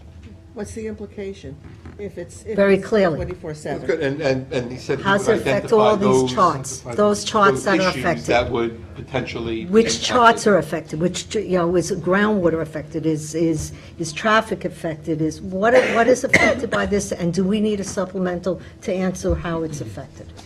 So in other words, we're really looking at worst-case scenario. Yes. We're looking at what could happen. Yeah. And it's What not could on, happen, and it's not anywhere in the It's not in analysis there. that we now have. We look to you as the professionals to tell us that. Yeah, Okay, from perspective of planning. I yes, understand. just planning. Take out the legality Yeah. issue. It's not our problem. So this time we have 2 weeks. So. You can have 2 weeks. Well, that's why we asked you if you needed more. Vacation. Yeah. What vacation? I think it won't be a complication. I'm going up to visit my granddaughter who lives in British Vancouver, but they're coming into Boston on the 12th through about the 14th. Not the 14th, but through about the 20th. So I will I'm going to try and make arrangements to be down here for that. for What's the the Going up to 14th Boston at to 2 my p.m. grandson. what's the next date? The 14th. 14th? Oh, Yeah, next. I will work. Are you on that. saying you need more time than that, or? No, or I just think 2 not at weeks? this point. No, Let that's Dave and enough I time. confer and try and decide what that is. And then what I might need more is like several dozen roses to my wife. But I don't know whether or not we'll need time. So that's, You need to go back and absorb. yeah, we need to go, the two of us need Yeah. to absorb this, because you said the word threshold several times, and I agree. Yeah, Thank you. Yes, yeah, Anthony, yeah, we'll be talking to. Me and Monday, because I'm out tomorrow. Yes, I will be in Monday. So Try we'll to talk talk to you about Monday. that. All right, is there any other Thanks. All right. other minor issues we can? Circle back. All right, good, thank you. Very good. Well, we got you off jury duty anyway. Yeah. Well, thank you. Yeah, thank you very much for that. That really did help. We will close the morning work session, and the afternoon work session, and reconvene the afternoon regular meeting. We are in session. We've done the pledge, the roll call, approval of minutes, and we have staff. Get out of the way. Give them a minute. Yeah. Yeah, that's what we have here. One thing about this record. Not easy to carry around. Yeah, Liz? Anthony? Yeah, I'll take care of that tomorrow. Okay. Okay, Anthony. Yeah, this is just actually a few Claire's items. Number 11, Connor Freelander. Okay. You all know Connor Freelander. You do. This is actually just a secret coordination with the ZBA, so I'm going to recommend that we take lead agency and advise the ZBA of that.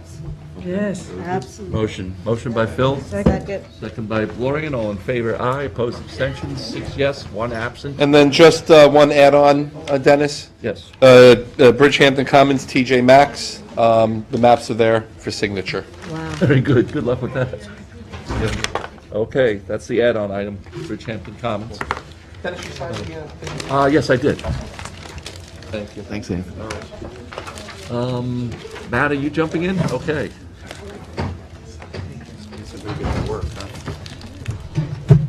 You should charge for a signature. I've been trying to do that. Wait a minute. So a third person get it off, has some county heads here. We need 4 warm bodies to stay in session. Going to agenda item 2, 2, okay.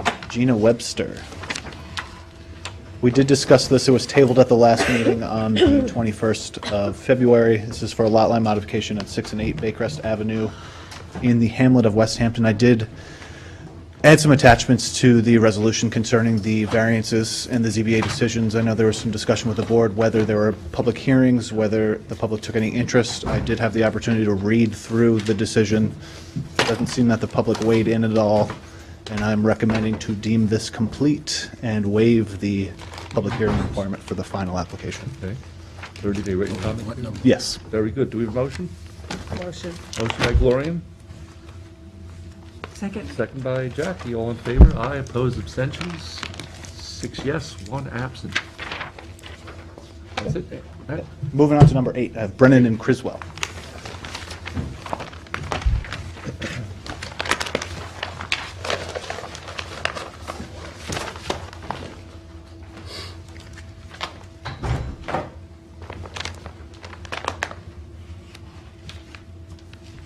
Have some maps. Thank you. You're welcome.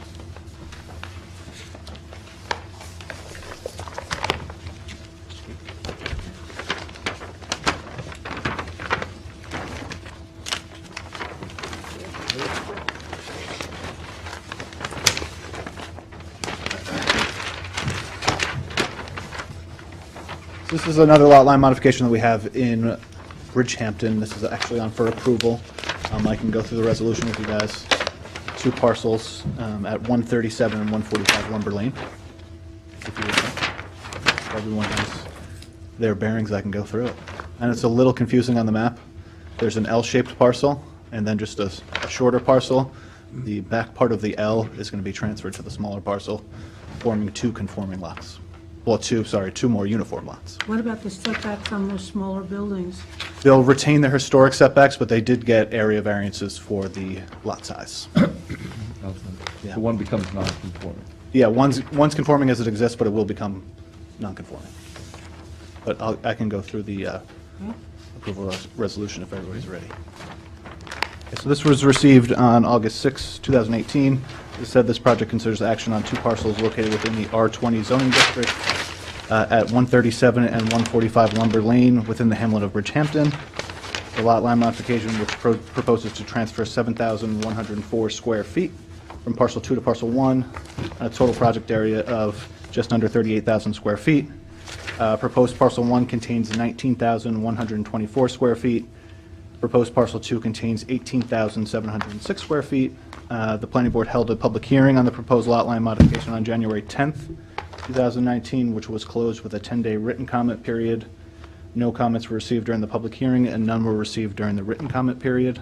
In terms of referrals, the Division of Fire Prevention did give referrals on the 15th of January 2019 that the proposed transfer does not appear to affect emergency vehicle access, and that the street number shall be posted as per the IRC.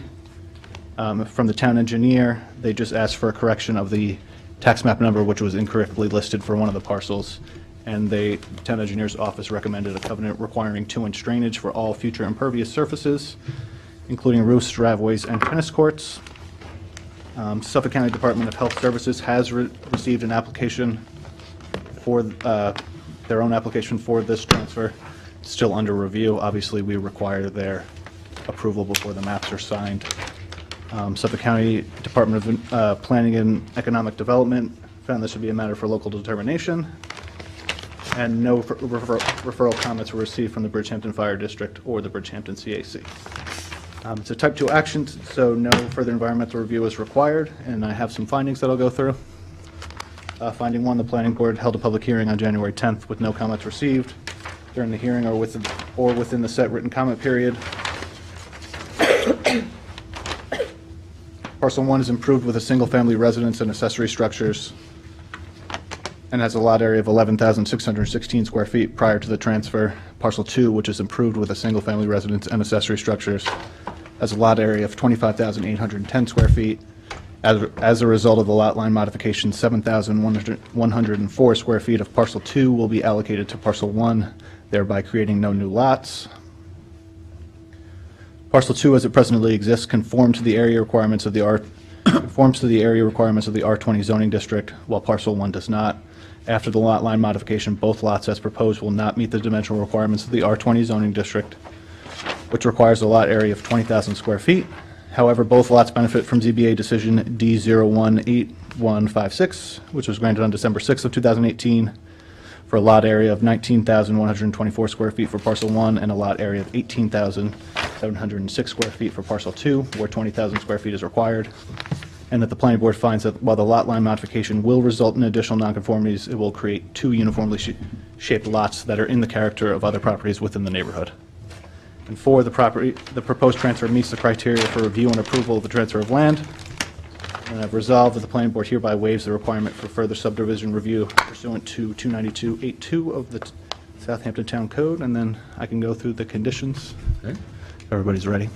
Yeah. conditions, fire away. Sure.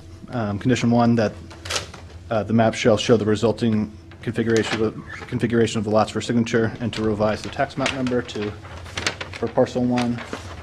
The submission of declaration of covenants and restrictions for 2-inch drainage for all future impervious surfaces, including roofs, driveways, and tennis courts. Health Department's approval of the lot line modification prior to signature.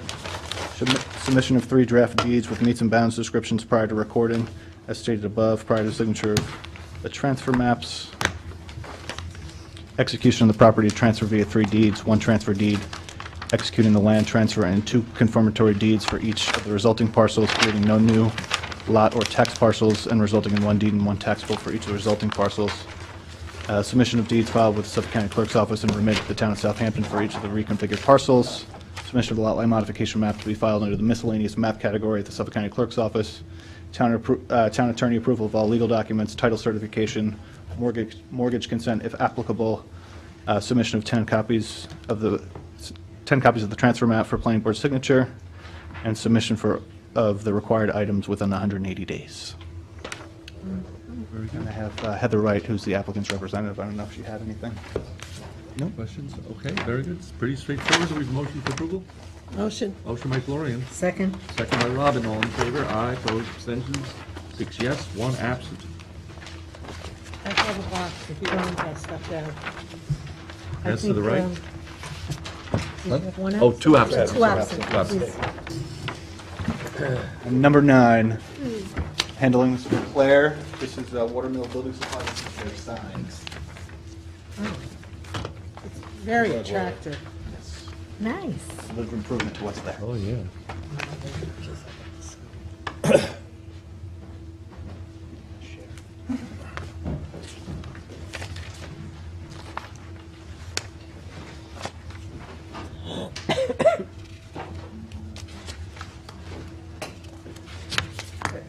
This is going to be where the current sign is. Where the current sign is, I attached the approved site plan, which you guys, was approved by the planning board on August 9th of 2018 for the facade change. And it shows on the map where it is, but it's in the existing location. These details were submitted for a freestanding double-sided sign with white painted letters on a black background. It's pretty self-explanatory. 6-foot steel I-beam frame powder-coated in that Iron Mountain gray. Half-inch thick CNC cut lettering in satin white with building supply and black vinyl letters to be centered within the white oval shown on the details that you have. It was referred to the ARB on February 19th. They requested that the address was listed on the sign, the house number, which has been added, which is the first page that you see. So basically, I'm recommending that we approve the sign, just subject to the submission of revised plans that show that house number on each of the pages. Yes, on the 19th of February. Is this the sign? The sign, yep. We've never approved a sign that says lumber, hardware, paint. Okay. Building supply, we can have design center, but it's according to the, did you check it against the sign code? It's not allowed to. Yeah, I did not, yeah, Claire just having me kind of shepherd this Okay. through, but if it I mean, needs to be it's revised to building show. supply. Okay, Yes. we can ask that to be changed. Have that language, right? That's why, I don't know why the ARB reapplied. I don't No, know. they don't know. They're that. not allowed to list what they have. What they have. Basically, a sign is a location, that's Right. all it is. Thank you, I appreciate that. So should we table this? Or just, We can ask them to revise it, yeah. yeah, revise I it. think we Yeah. want it revised. Yeah, we can ask them to revise it and show just Watermill Building. Okay, Okay? let's bring it back up. 14. Do you want to bring it back up or ask them to Well, approve with revisions, or? we don't want to Sign approve. center would be okay. No, I mean, is it Bring it just a back. matter of they're going to eliminate the language? What language are they going to eliminate? Wouldn't we want, let's get. Let's get to take a look at it, yeah. That's fine. Tell them to Yeah, change I'll tell Bring Claire. that back up. That's fine. Why is And that can I ask, the is same? it three colors or two? That It's, isn't an item. it's black and white, and the gray is actually the I-beams. So it's just, it's, Okay, because it looked a little, I Yeah. didn't know, yeah, it's a grayscale image. That's their logo. all right. I'll have them bring it back without that So language. no action. Sure. That's it for me. What else you got, man? That's it. All right, Jackie, you're up.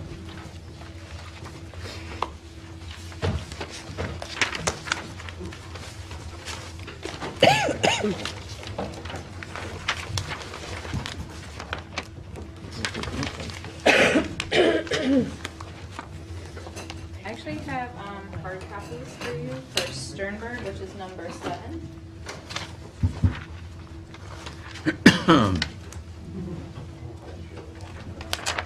I'll pass it down, please. It's enough for the whole board.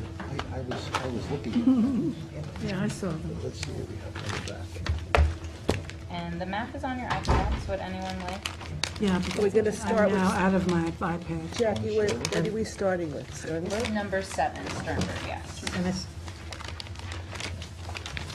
Dennis, please get the plot layout. These are The for the applicant back. prepared.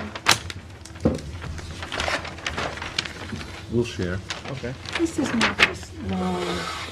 This is the one on Lumber Lane? This is Noyak Path. Noyak Path. Yeah, Noyak Path is over here by Robin. Okay. And then there's a driveway easement there, and then they're proposing an additional driveway. Okay. Dennis, this is the actual plan. Oh, this is the actual plan. okay. Yeah, those were sketches done. No, I'm good. Sketches.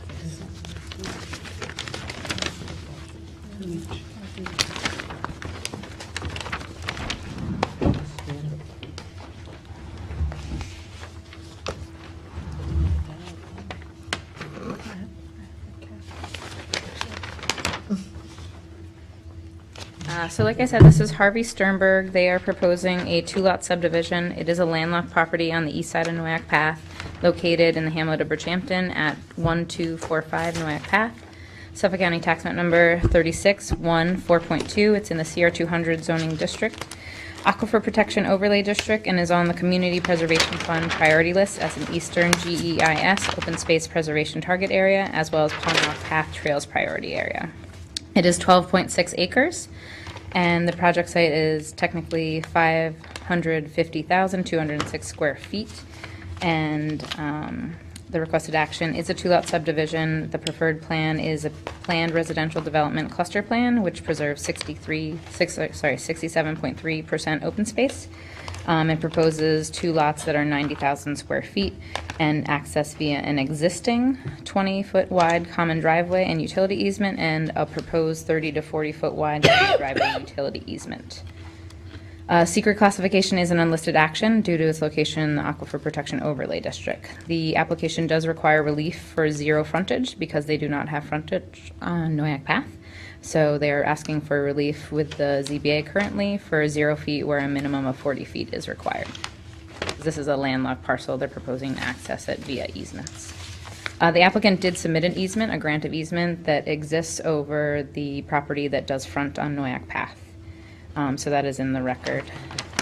The plan, the standard plan has 2 lots, so it's showing that they do have a yield.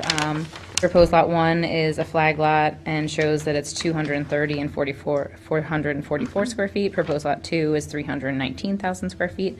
So it does show that it has conforming areas for 2 lots over 5 acres.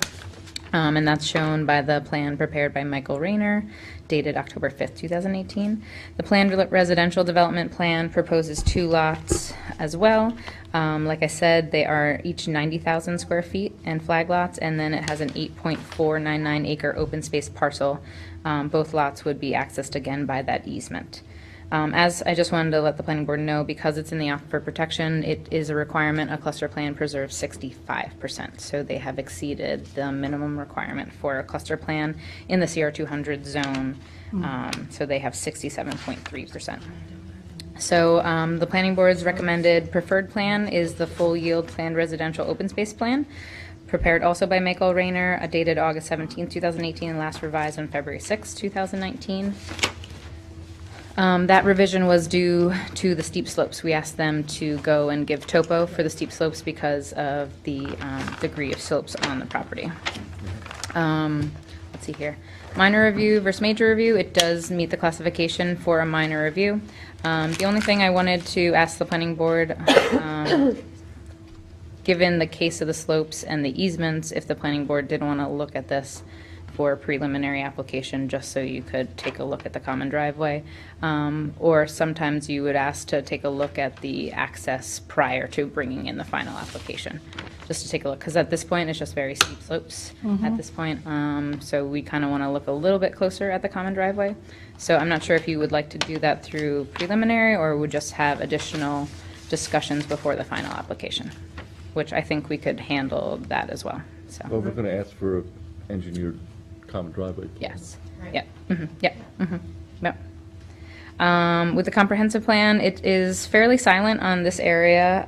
It's technically in the hamlet of Bridgehampton, and it's northern Bridgehampton, although Noack Path is shown as a scenic greenway.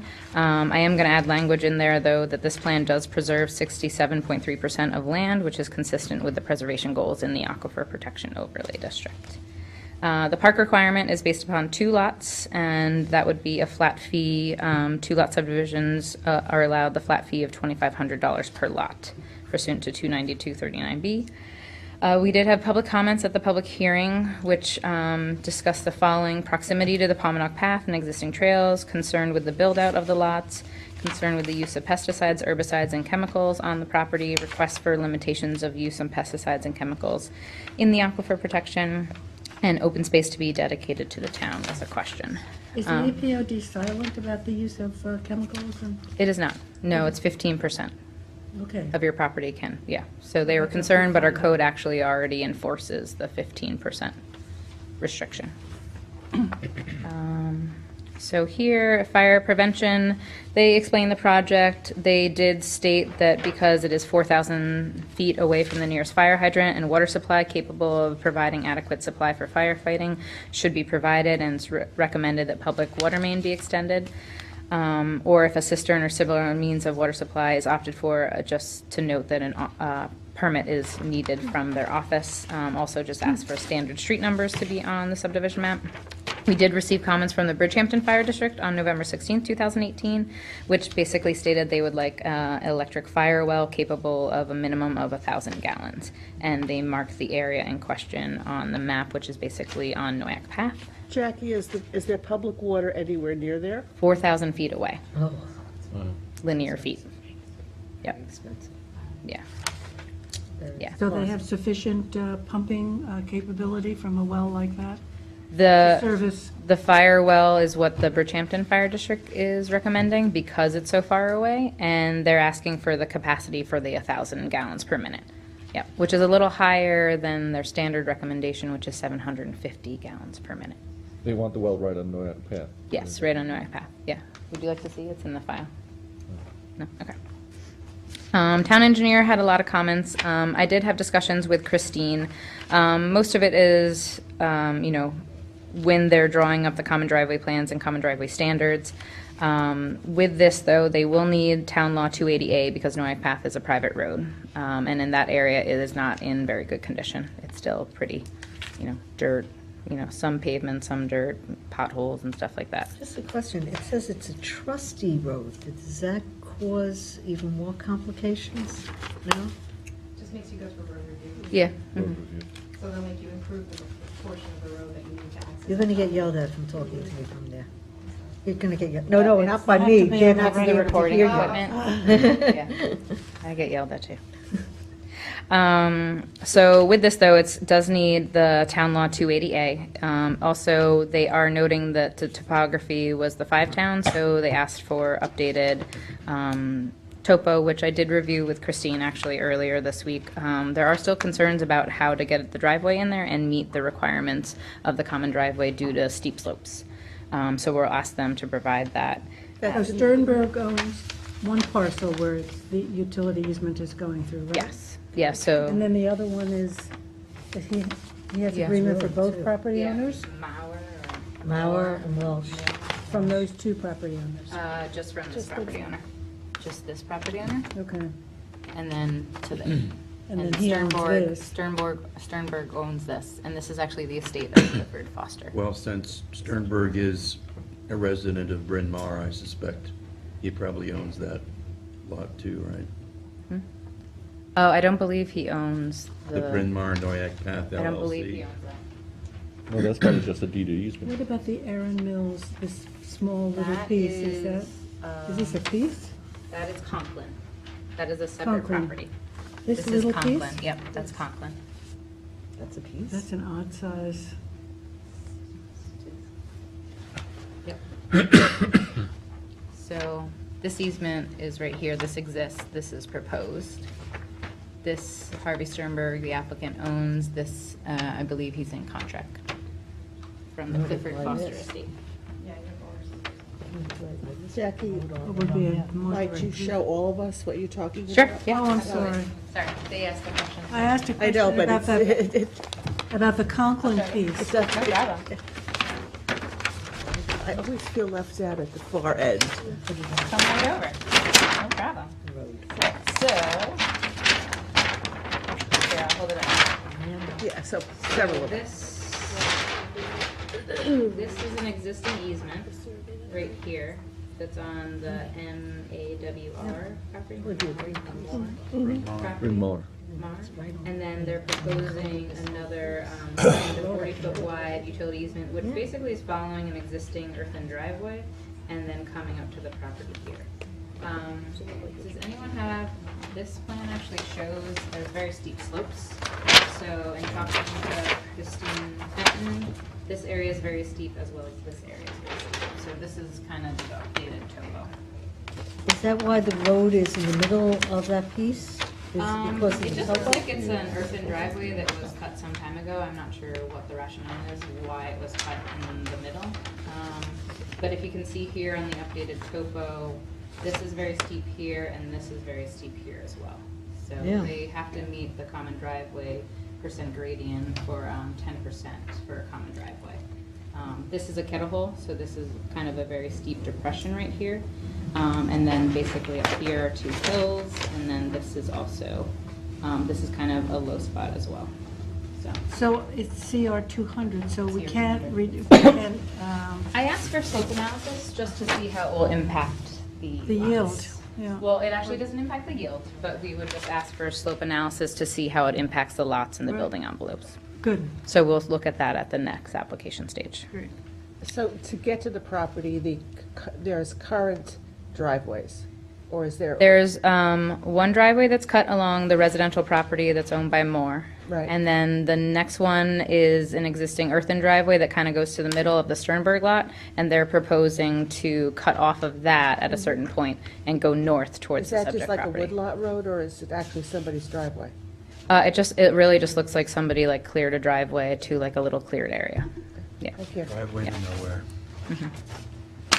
I walked it. This property is beautiful, Oh, it's very steep gorgeous. slopes, Yeah. laurel everywhere. And actually I told you last week, some glacial erratics that I'm going to ask them to also note on the plan. But at this time, basically, there are fees for engineering, and they do not recommend engineering approval. Conservation Board comments are November 28th, 2018. They basically stated that this is a 12.6 acre parcel, 2 residential properties, 1 open space parcel. Easements to access the property, town aquifer protection, so there's clearing restrictions associated with each lot, that it contains exemplary glacier knob and kettle topography with slopes in excess of 20%. The subdivision map needs to be revised to provide topography in 2-foot contour intervals. Any slopes in excess of 20% need to be identified and excluded from the allowable lot yield, but that is incorrect because we don't exclude from yield if it's over 80,000 square foot Right, lots. so CR 200 is exempt. Yeah. Yep, Pomnock Path runs along the northern boundary of Lot 2 and along the western boundary of the proposed open space parcel. The subdivision map needs to be revised to provide for a trail easement extending 25 feet south of the northern lot line.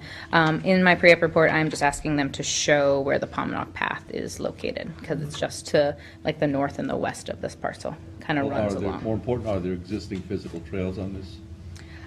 There are deer trails. I don't know if you would call them trails. I mean, like, I hiked them, so like well-traveled deer trails. You hike there, Gloria? Yeah. Yeah. The Palmer Path is a, I didn't, it's very close, so I'm asking them to show. I'm asking that, it's pretty close. If you look at the aerial, it kind of like wraps around the property here. Coming in from north? I didn't make it to the Palmanock Path when I was hiking it. But it's very close. So where does it come in? It comes in, there we go.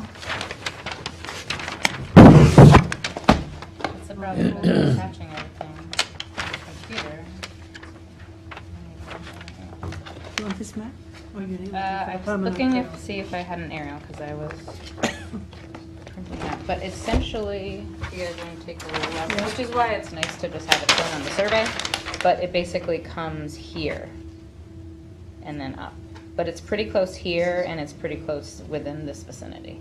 So is that the Southampton Town? Yes, property? this is town. Town? Yeah, this is so we're not looking for trail easement as much as a. I want to see where it is. I don't believe it hits, but it's close here.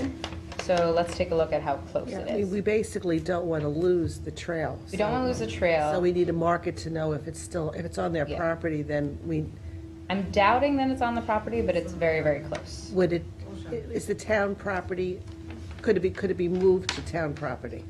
I think it's all on town property right now, Okay. but it's so close that I want to see how close it Okay. truly is, yeah. We need a non-disturbance buffer on this. Yeah, sometimes we might do that, so there's. Yeah, it's not really a trail. We'll show it.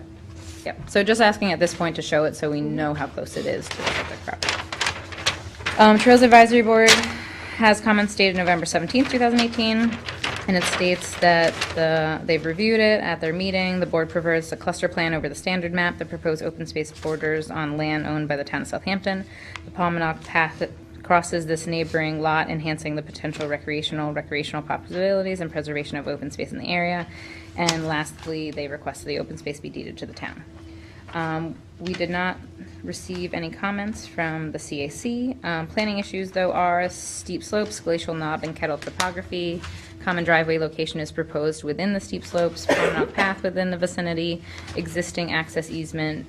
Does this easement allow for future access to the subject parcel based upon the language? So we are asking for the meets and bounds description of the easement at the final application stage, and both lots require frontage relief from the Zoning Board of Appeals. The only other thing, too, is I was looking at the lot. Looking at the lot configuration, I am recommending that the lots be considered to be north and south rather than east and west. So those were those two sketches. I think John and Dennis had them. I asked them. The little ones? Yeah, I asked them to evaluate that just because of the steep slopes. What's the purpose of that? Well, okay, so Dennis, which one do you have? You have B? Or you have B? So, what was that? Is it chair? Chair. We're dropping everything over here. So the only thing is, as you go into this is a depression. So this is a kettle hole. So obviously, though, you want to kind of like, this might have to be widened. My idea was you might be able to have the common driveway ride this ridge rather than dipping down and then up and then being at a very steep slope on this side. So John, I think your sketch is the east-west, which is what they're proposing, but we've got extreme steep slopes here. I mean, and I was walking on it, and it was like, as I'm walking, I'm on a little deer path. This is also very steep as well here. So in walking, I was really trying to hug this property boundary just to see how the driveway would work here. So this is at a very steep cross pitch right here. And this basically, if you're coming in this way, you're going down into a very low depression and out. This is also very beautiful laurel as well. So along the ridge, the laurel is actually less. And then we might be able to go on the ridge, and then you can see the slope is not too bad here, and basically access the lots from here. So essentially widening the common driveway easement here and getting to the property this way and coming up that way rather than coming up here and around, because this is very... Makes sense, Jay. Makes You sense. experienced it firsthand, so. I walked it, and I think you could get a driveway here, and since you're on that ridge right there, I think you could. Can I be heard to that? Huh? Can I be heard on this one? Yeah, you I just would have to just- use the podium. Yeah, of course. Sure. Liz Vale, Farrell Fritz, 50 Station Road, Watermill. Hi, everyone. I would just ask that you would keep that open-ended to discuss after you get engineering input on it. I'm not sure, whether or not that would be something that would be recommended. We did submit a Rayner Group analysis to support our position of where we want the lots to be laid out, that I would ask you to read and consider as well. I know that's Jackie's recommendation, but I would ask you to keep it a may instead of a shall at this point, until we get input from an actual engineer on that matter.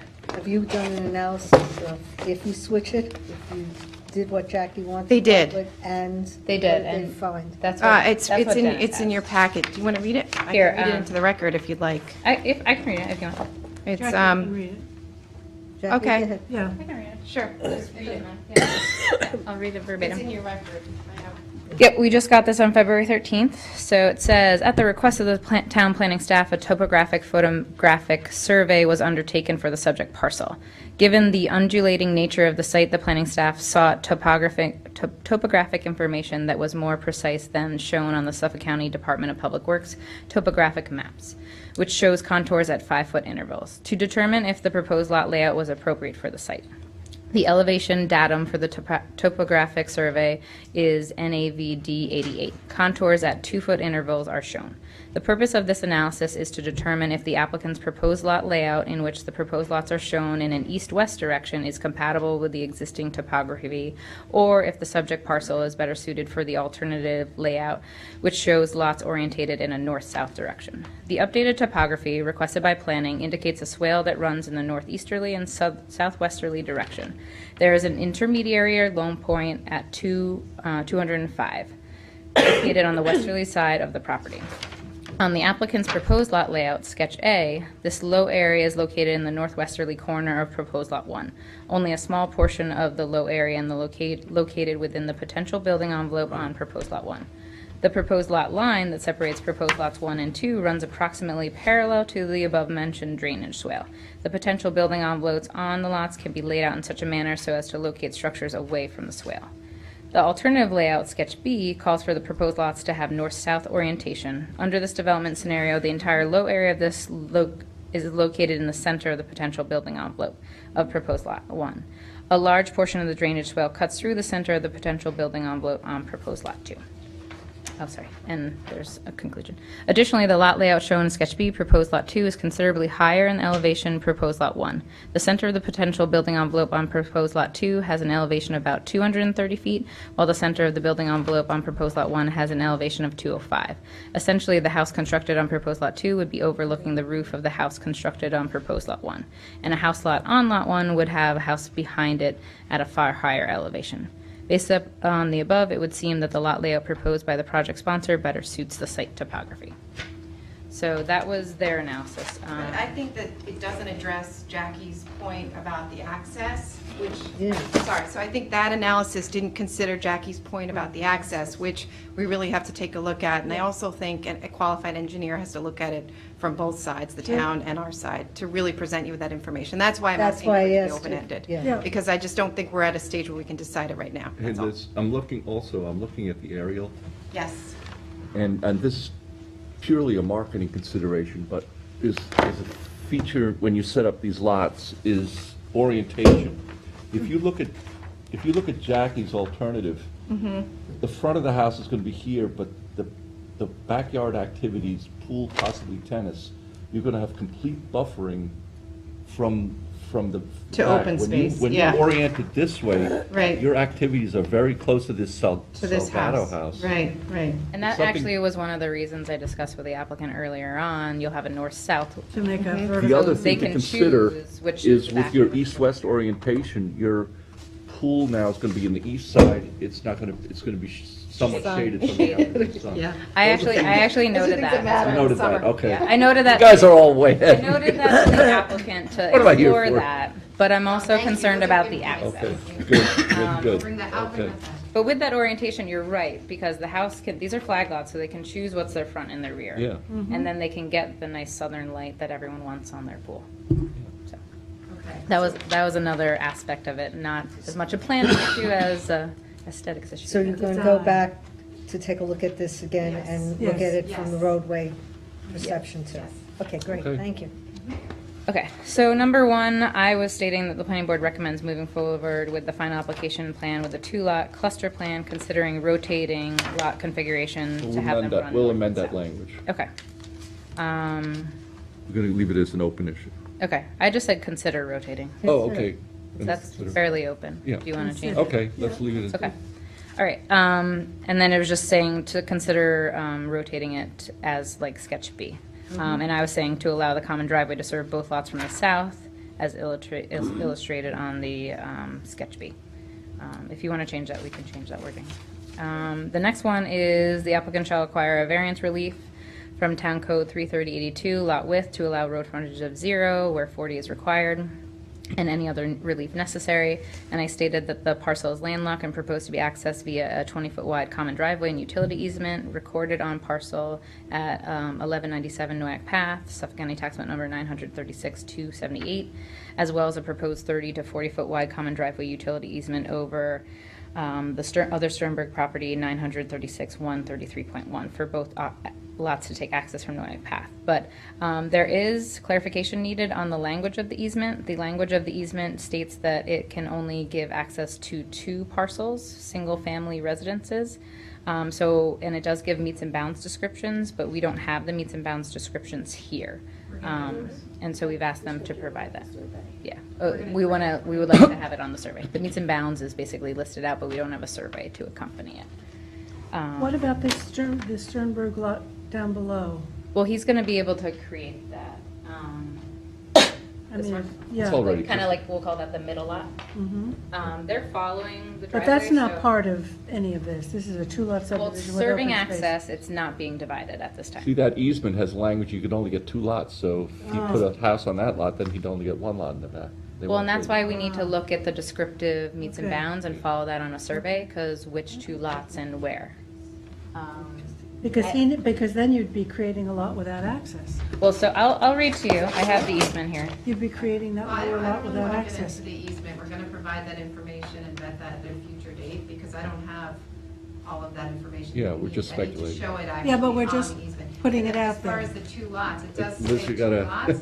Sorry, guys, I keep doing that, I'm sorry. Just stay there. Yeah, I know, I should. So I was just saying, we're going to vet the easement. I have to provide the meets and bounds of the actual easement that she would read into the record. It's just, I don't know, it's up to you. If you want to get into the easement, we can. Well, But I'm no, going no, to but provide, we're just flagging the idea that without this, if you can only do 2 lots. Right. What happens to this lot? well, I mean, that's what I mean. I have to vet where the easement is and what it grants access to, which lots Yeah. on your map, so that we can discuss it in a meaningful way, rather than, I think it just gives 2 here, you know. Yeah, yeah. Yeah, it's got a long, like, I even tried to follow it on the survey, and It's got 3 hard. pages of meets and bounds that we have Yeah. to show. And your council, of course, would be as well. Interesting work. Lots of meets and bounds without a survey to go along with it. Yeah, we definitely need clarity. Yeah, we It's need a- clarity. It could be an issue. Yeah. So, but it does say, this is under paragraph 6, that the easement shall be only in favor of 2 parcels formed or subdivided from grantee's property, Schedule B, it being expressly understood that each of those parcels shall be improved by 1 single-family dwelling only. So we have to figure out the lots and what this easement and the description. So, but that I have in the file as well. That's number 3, right? Yep. Okay. So next, we're asking for slope analysis. I am going to Excuse me, clarify. I'm sorry. Sure. One more thing on that easement. Do you have to amend the current easement that's on the Bryn Mawr property? I have to check. Okay, Well, I'm it just kinda bringing that up depends. because I'm just looking at it because that seems to feed. That's the to- issue. Yeah, oh, okay, is that what That's you were? the issue. And then, does it landlock, if you change the easement, does it landlock that Erin Wells Conklin piece that's in there? There's a little landlocked piece in here that. Well, it appears to extend to that piece, so we have to Yeah, figure but out it which extends this way. which you're going parcels the this- easement Right. serves. Oh, yeah, What that about strange this, lot, yep. this strange lot? Yeah. See if we Might can be a get that, smart put idea it- to put Put the that easement right right on there. there. on the Divide Conklin it. piece. I don't What think else that- is he gonna do with It's a this? strange lot. Isn't it? I mean, I would look into. Use it Yeah. for an easement. You move all the easements right up there. Right. But right now, yeah, I don't think the applicant has. Not at this point No, in time. but I'm It's just- something But it's to- something It's something to look at. This is I this did, little- yeah, it is very strange. Yeah. Okay. So number 4 is to provide slope analysis. I am going to clarify, I'm going to ask for 15, 20, and 30%, just so we have an idea where the slope is. So that will just basically be a shading on the map, that where those topo lines are really tight, it'll show where the 15%, where the 20%, and where the 30% steep slopes are. So that way you guys can evaluate And it. you want indication of the erratic glacier and the. Yeah, and so actually, I'm sorry, my computer actually, like, the power shut off, so I lost some of my things, but I am gonna add, show the Palmanock Path, so that will be 1, and then also show the glacier erratics, which I believe are on the north side of, I guess, lot 2. I believe it's on that hill on lot 2. So you're going to add that to number 7. I'm gonna add that, yes. There's only one? There's just one large boulder? There's one very large one, there's a couple other small ones, but there's one that's significant in That's size and on the pretty top of the hill. Okay. Yeah. So you know what, I'll actually add a separate one under 7 for the glacier erratic, so that way it doesn't get lost. The one is very nice though, and it's at the top of a hill, so, I mean, I think that one should be Worth shown. preserving. There's some that are, you could tell, like, have broken off and crumbled, that are smaller, you know, more in like this size range, but the other one is like very nice and big and at the top of a hill. All right, so I'll get back to 5. Steep slopes on the site planning board may consider requiring site plan approval prior to issuance of the building permit on lot 1 and lot 2. So that we'll consider when we see all the steep slopes analysis. We'll consider at the final application stage if you want to covenant that. This is about the common driveway and it being very difficult to reach the property, but they'll have to show that they can meet the driveway standards. So this basically says, the area of the proposed common driveway and the flag lot portion of lot 2 both have very steep slopes. The driveway easement may need to be widened to ensure that the driveway meets common driveway standards. As per discussions with engineering division, the common driveway shall be designed to have a vertical curve to be a maximum of 10% and side slopes to be stabilized at 1 to 3 slope. There are also concerns about altering the existing surface flow and basically filling in that kettle hole and basically redirecting water offsite. 7 we kind of went over already, that's Palmanock Path. I'm going to add glacier erratics to be shown under number 7, so that will be the new 8. So 8 is just compliance with town engineer comments. Comply with the Bridgehampton Fire District comments of 1,000 gallons per minute, and that will need to be provided with a cost estimate and bonded at the final application stage as a condition of approval. Compliance with Department of Fire Prevention comments for driveway safety standards, submit a short form, EAF. I'm also going to add in, even though we all know it, it's in aquifer protection, so the subject lots shall comply with 330-67 clearing restrictions, Good. and also adding in road review. So those are kind of like the standard ones, but I'll put them in there so it's clear.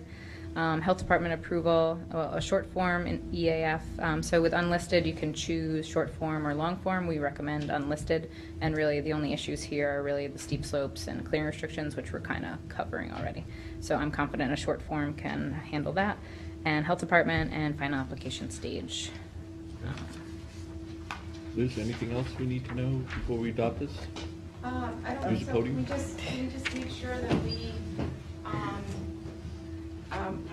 take advantage of the minor review. Is that what you said in the beginning? I They think hadn't the board talked seems about it. comfortable. Yeah. Okay. Yes. Well, of course, we'll vet every issue that we need to. It's course. just. Would you like to Thank see you. them back in before final, Before just to we- go over Yeah. the common Yes. driveway? Yes, sure. please. So once the common driveway plan is successfully Right. designed, we can come back and have a discussion on it? Okay. Then Okay. Absolutely. So I'll just add that, and I'll take the, I'll just say that it can go through minor.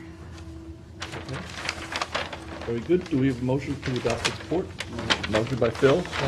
Second by Jackie. All in favor? Aye. Opposed? Abstentions? 6 yes, 1 absent. Thank you. Thanks, Liz. Sorry for the wait. You gonna make it, Liz? All right, so next I have Jane Frith. Number 6. Oh, okay, I'll do that next.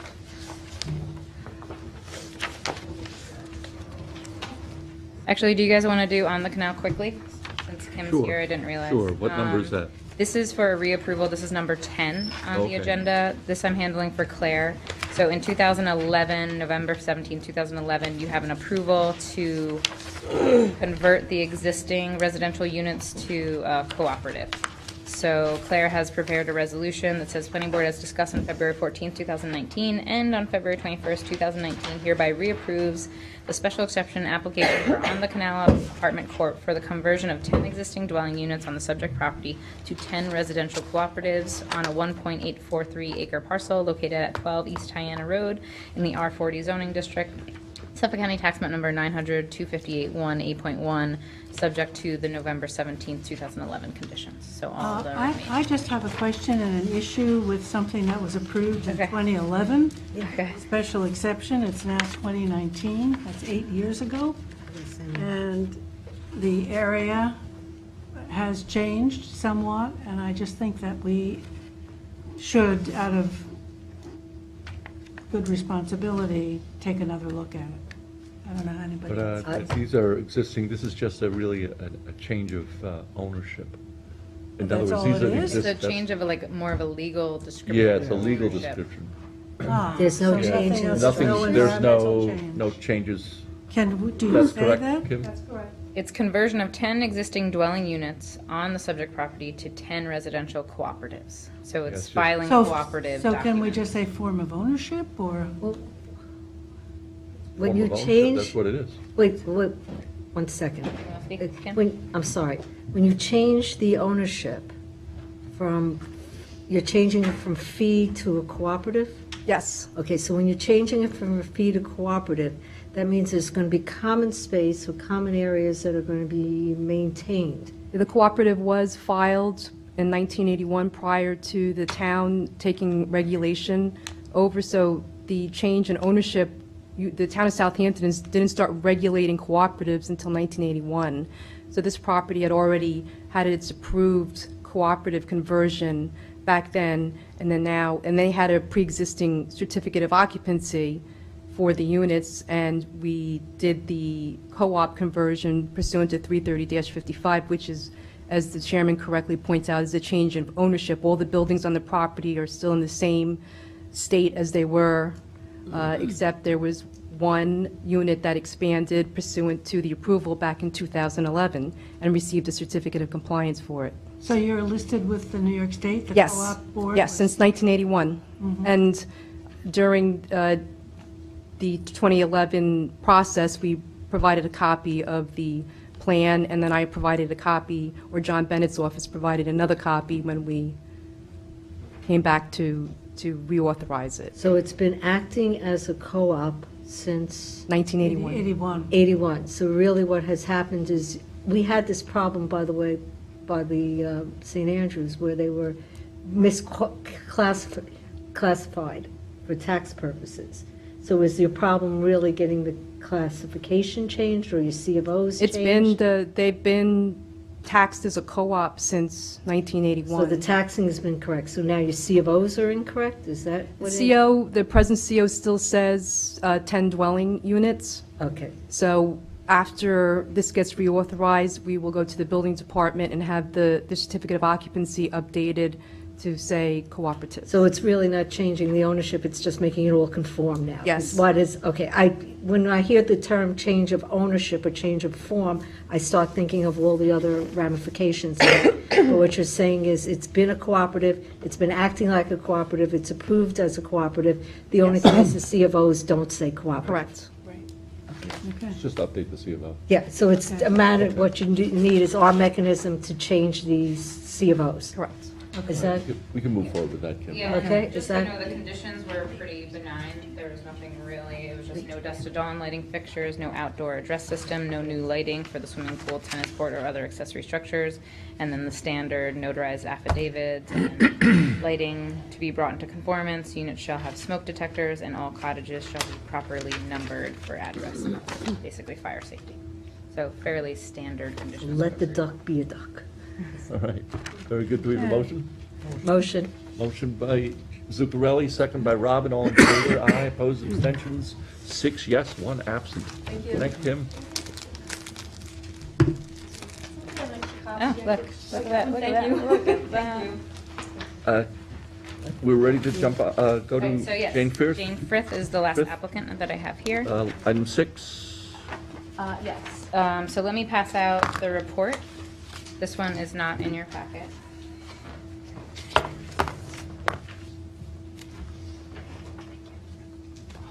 Those are the rest.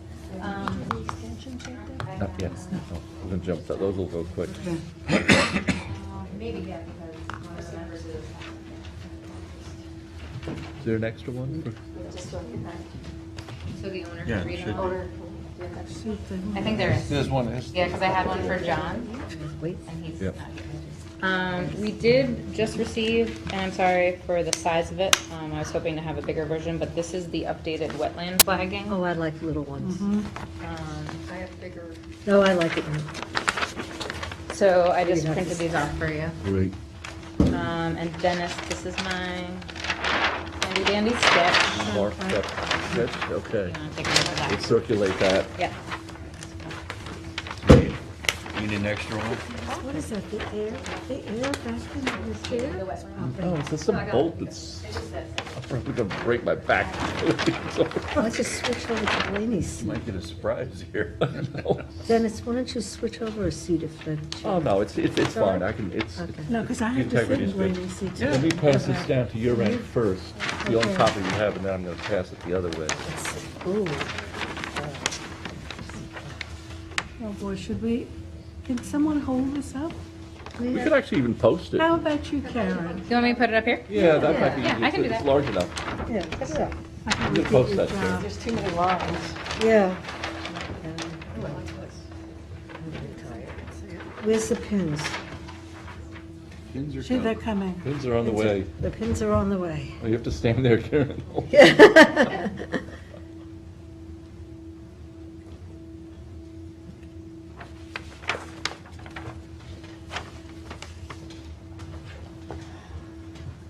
So.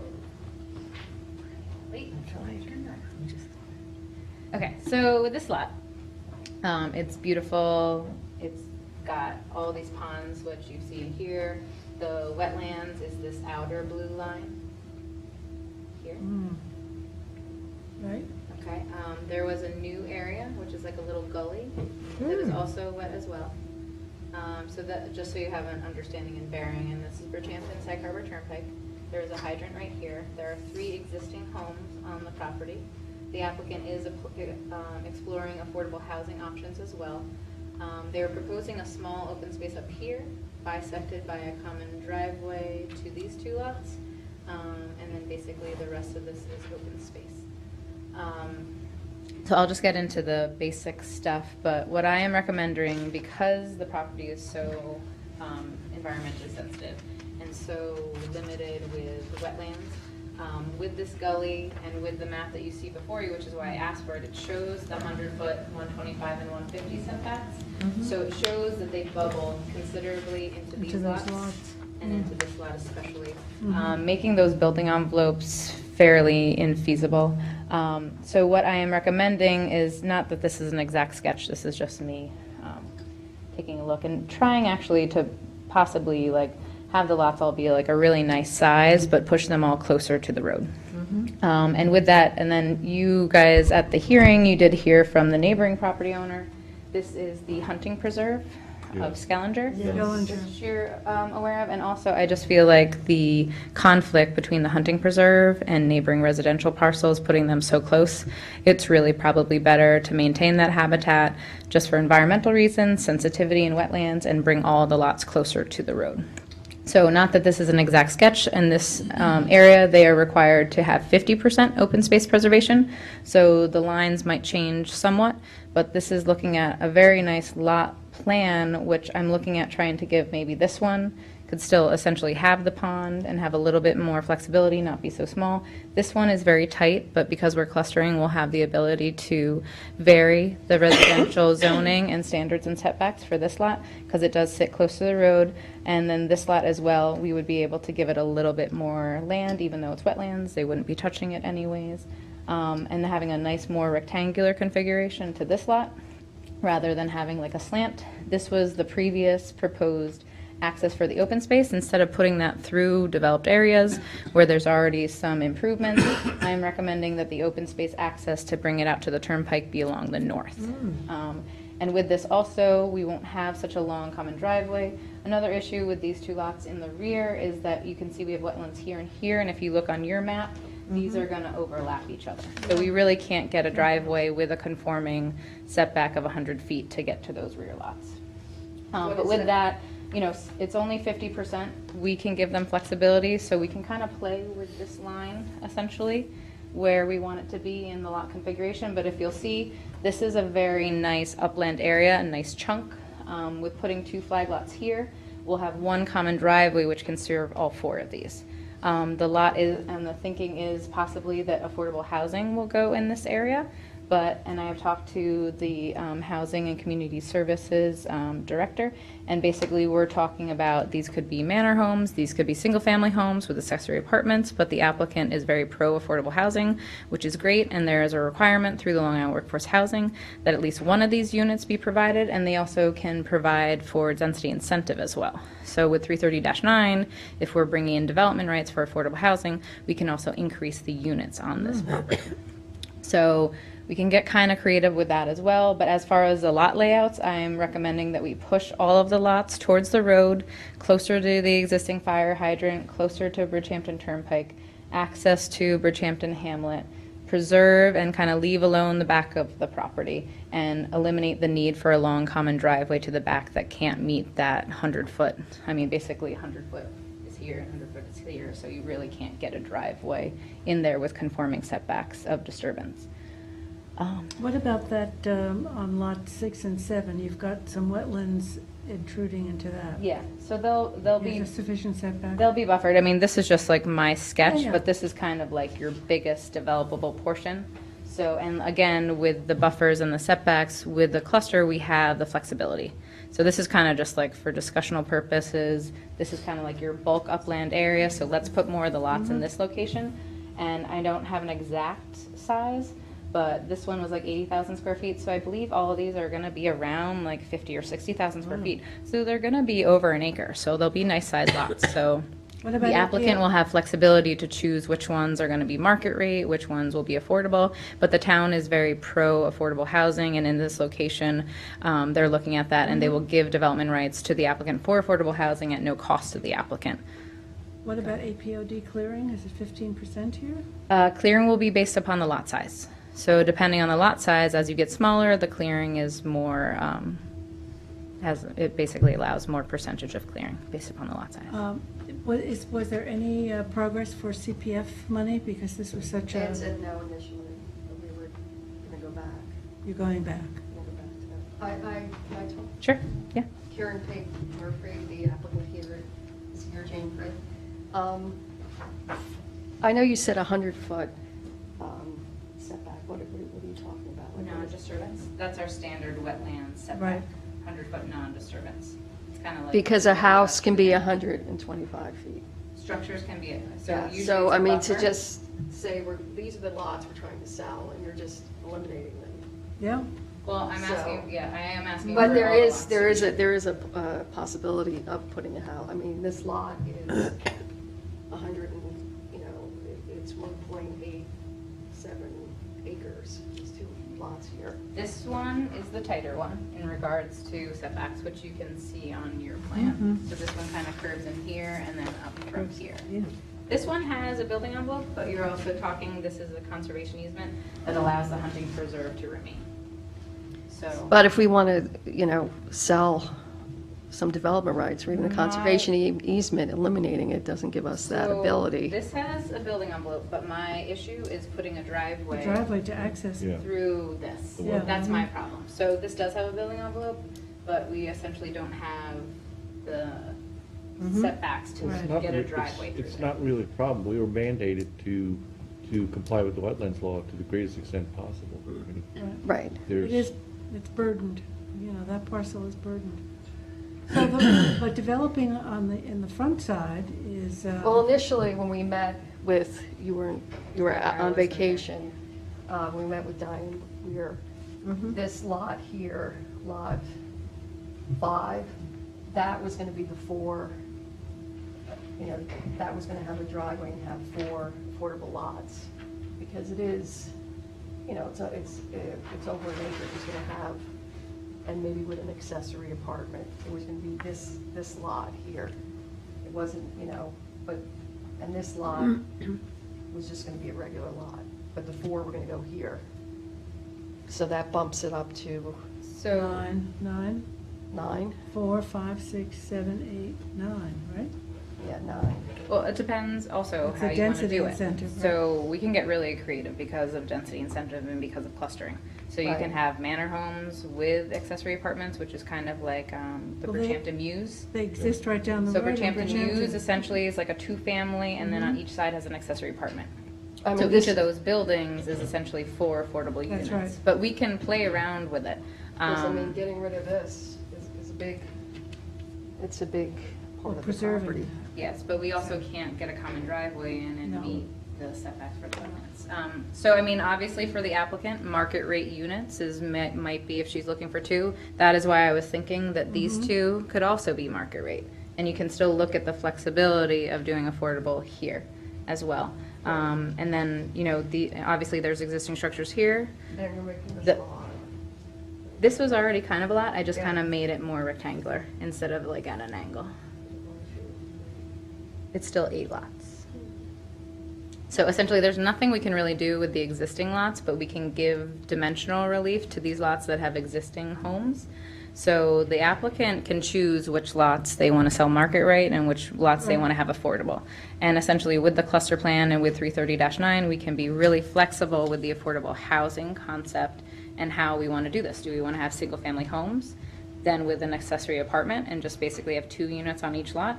Do we want to do manor homes and have 4 dense, 4 units on 1 lot? Yeah. It is actually up to the planning board, and essentially anything that is beyond yield for the subdivision, the town is willing to give development rights for free to the applicant at no cost. So, I mean, with this plan, it is a change from what the applicant envisioned with these 2 lots.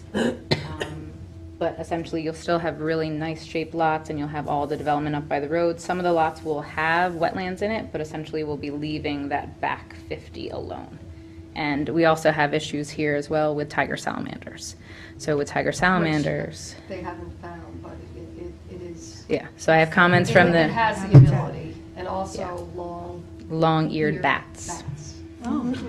And also, It has the habitat, but It nobody's has the seen them. habitat. and has That's why I want to creeping protect the habitat, but. St. John's wort, which is also Oh, really? a plant Yes, Yes. with beautiful yellow flowers. yes. Yes. Oh, it's a Is there a very way environmental piece.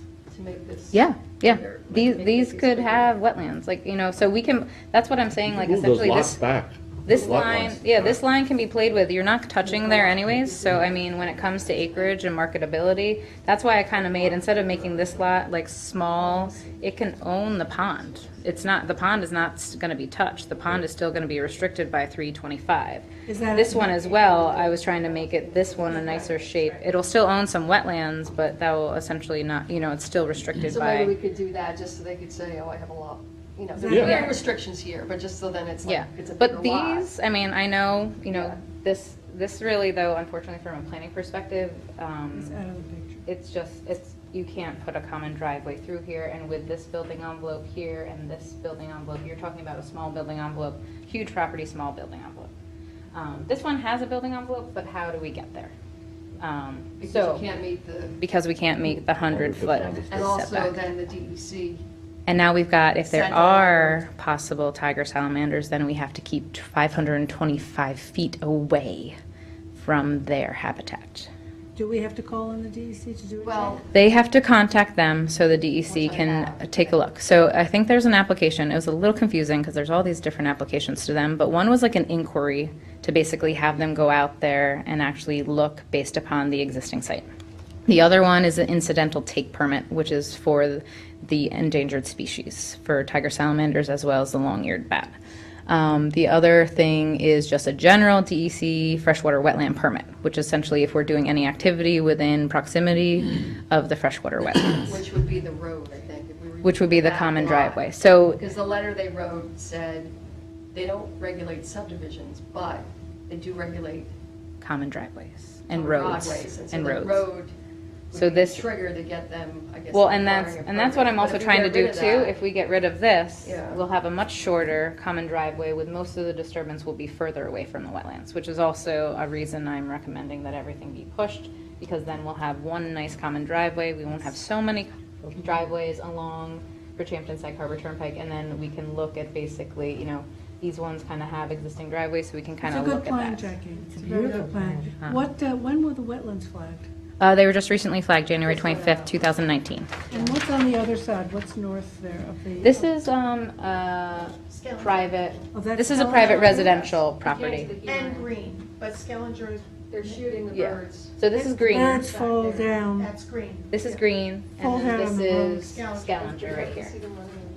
They're on the road. They're on the road. Ones that, They're in my pond, They're in Yeah. your pond, yeah. but not eating. Living in your pond. No, they're not eating salmon.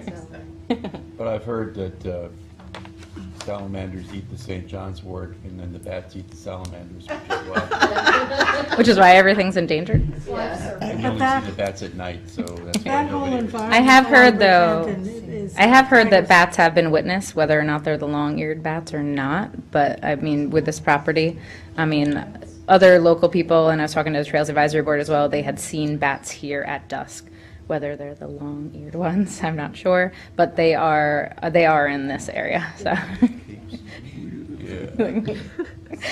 So Sorry, what's our Patty. action, Dennis? What are we doing? So this is a pre-application report, but I basically gave you like the run-through. Yeah. Yep. I can see you're all getting a little tired too, so it's been a long discussion. Well, So, here's the but, highlights. yeah, so it is a type 1 action because it's in aquifer protection and the agricultural overlay district. I did give you a nice description of how the property has DEC freshwater wetlands. It also has prime ag soils as well. But with this lot, we're not looking at an ag reserve, we're looking at open space preservation of at least 50%. There's a lot of flexibility, though, with the 330-9. Historic applications, we did have an application for a 4-lot oversized subdivision, which was in 1992, which was called Aubrey v. Van Nostrand. And we had a survey most recently from November 17th, 1993. The standard plan, the only thing too, also the standard plan only shows 7 lots, but then it shows the like wetland lot on its own. So we do need to have a conforming 8-lot yield. They have the yield for 8 lots, they just didn't show it on the yield plan, so we're asking them to show that, so we. Huh? Well, we really need to show the yield of 8 lots so you get those 8 lots. For whatever reason, Marty Hand like carved out a separate parcel of the wetlands, but it actually doesn't have buildable area, but you have enough square footage to get 8 lots. But if I was using Marty Hand's plan now, essentially he's only showing 7 lots carved out, but you have the Yeah, but then land. we're adding, But you have the land for 8. So I but want you then to we're get. gonna do affordable. But yeah, but I want you to get your 8 because you have the land for 8. I don't want you to get 7 and then add development rights. I want you to get your full yield density of 8. I don't want to take one away. Where is the eighth? I have the plan right here. I'm sorry, I keep counting 7. No, this is 8. So, these ones hide over here. And it There's has 2, there's 2 on that One. lot. 1, 2, 3, 4, Oh, 5, I'm 6, sorry. 7, 8. Oh, I didn't These realize. ones hide over 2. here because Oh. there's 2 existing Oh, homes okay. right there. Thank So we'll you. also be making a non-conforming situation Yeah. conforming by carving out each of those lots. And we'll be able to be really flexible with the setbacks. So when we're designing it, we can give them nice setbacks and basically memorialize those setbacks based upon where we draw these lines, okay? But these ones are really close, which, yeah, Robin, this Yeah. one hid from me when I was looking. I was like, Yeah, what's number 8? Yeah, I mean, it seems to me that the opportunity to do something creative with a willing person. Yes, and somebody who's supporting affordable housing Yeah, as well as clustering. I applaud that. Yes. It's unique, Jane. Yeah. Yes. So I basically just described the applications we have before us now, though. I want to lock in the yield at 8, though, because they have enough square footage for 8. So I don't want to take that yield map and say, that Okay. yield map shows 7. I you just need a want them yield to map. provide it so we have it in the record, so it's like confirms that we have 8. So it's like really to your benefit that you get 8, and then any of the density incentive will be brought in with development rights and will provide for additional affordable housing. The Long Island Workforce Housing gives you a 10% density bonus, but essentially the town, since we're doing affordable housing, is going to give development rights that will basically all work out, because we have to provide at least one affordable housing, but in this case, we can do 2, 4, 3, 5, depending on the configuration of the lots and what the applicant wants to do. So basically, those development rights are there waiting to be landed for affordable housing and what lots we want to put it on. So my bold section on page 3 is kind of what I went over with all of the requested modifications. So I am stating that the planning board's preferred plan is the 8-lot full yield planned residential development plan, and that I'm asking for it to show wetland setbacks. This is another one. This is another one that it does meet, so we have got 8 lots, but we are looking at possibly more units. The only thing is with minor versus major subdivisions, this does classify as a minor technically. Although with the addition of affordable housing units and the density incentive, I'm not sure if the planning board wants to look at this at the preliminary application stage. There's a lot of stuff that we have to go here design-wise, with the common driveway, with the possible endangered species, and with where we want to place these affordable units and how we want to place them. I'm not sure, and this one I would push a little bit more to have a preliminary application so we can get all of it straightened out. So that way final is just kind of like, all right, we got it final, and you just map notations to get them to the county clerk, basically. Can you just, sure, this morning to the, or the making. Do you want to use the podium? Step. Sorry, they. Well, just the 2-step instead of, what the difference is. Okay. Would be with. I can preliminary explain. or just So, minor, just so she- so generally subdivisions that are more than 10 or more, and that have a road go through preliminary. There's also a standard though when more than half of the lots are accessed by flag lots, that basically you're looking at like a detailed common driveway plan. With that though, this does technically classify because it's 8, but we're going to be adding who knows how many units, up to the applicant, how many affordable housing units. So the only thing, I think it might be beneficial to the planning board and the applicant, instead of trying to figure this all out at final, to maybe require a preliminary map at this point, so we can go over the environmental issues, the wetland issues, the lot configuration, the common driveway plan, and the affordable housing component. So those are a lot of things that are, it's a really good project, but it's a lot of things to go over at a final application. And then basically hold a preliminary hearing, and that way at the final application stage, we could basically say, okay, these are just the basic things we need, looking at it, and have basically waive the final hearing. But I feel like right now there's a lot to be taken into account, and a lot of changes, common driveway, environmental factors, that if we do a preliminary review, basically everything will be streamlined at the final application review. It's to your benefit, it sounds like. I would like, that's why I wanted the board Yeah. to hear that it's just Yeah. basically. It's basically, saying, yeah, it won't hold it up, saying but we'll be how it able to get more formal review in and have everything streamlined, so that way when it comes to final application, we're familiar, we went over all the issues, here we go, and basically this is what you need to do to record your map. Yeah, I mean, I think that's a benefit to the applicant. Yeah. Because Yeah, you'll know exactly where, we'll know where we're all going. And there's a lot of moving pieces, but we're all aware of them, but nothing has landed at this point, so it'll give us a chance to look No, at that. and there's an awful opportunity for some creativity. Absolutely. And so let's all kind of like brainstorm, get together, and, you know, it's up to the applicant and the planning board, so. So with that, I'm just going to make a note of that. So Long Island Workforce Housing, I kind of already went over. So it is a requirement for Long Island Workforce Housing to have a density incentive of 10%. So essentially, an 8-lot plan would only have to provide 1. But with 330-9, they can permit, you can permit up to a 50% increase, and then 40% of the increase would have to be affordable. So with 8 lots, you can actually do a full of 12. But then 40% of them would have to be affordable, so that means 5. So the most you can have on this project would be 12. You could get 7 market rate and then 5 affordable, but you don't have to do that. So however many development rights they bring in is however many are going to be essentially affordable, and we have to comply with Long Island Workforce Housing with at least 1. So if the applicant wants to do more than 1, that's fine. You can get 12, so 5 can be affordable, 7 could be market rate. And, or, you know, we can kind of switch those numbers around, but, So basically, the less density you have, the less affordable you have to do, but obviously you're voluntarily doing affordable, so you'll have the development rights for that.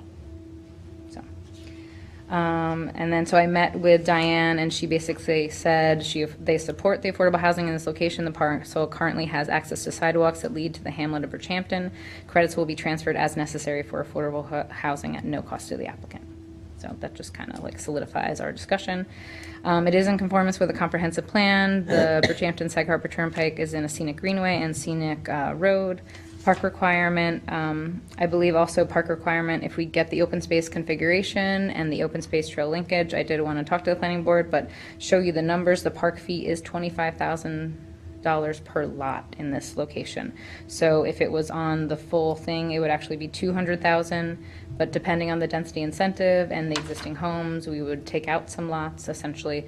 But with this map and with the location, there's also a possible trail link, so I didn't know if the board wanted me to put in here that with this configuration, the open space and trail linkage could provide for. Yeah. Yeah. Why is it such a disproportionate park fee, $25,000? It's based upon the neighborhood assessment district of Northern Bridgehampton.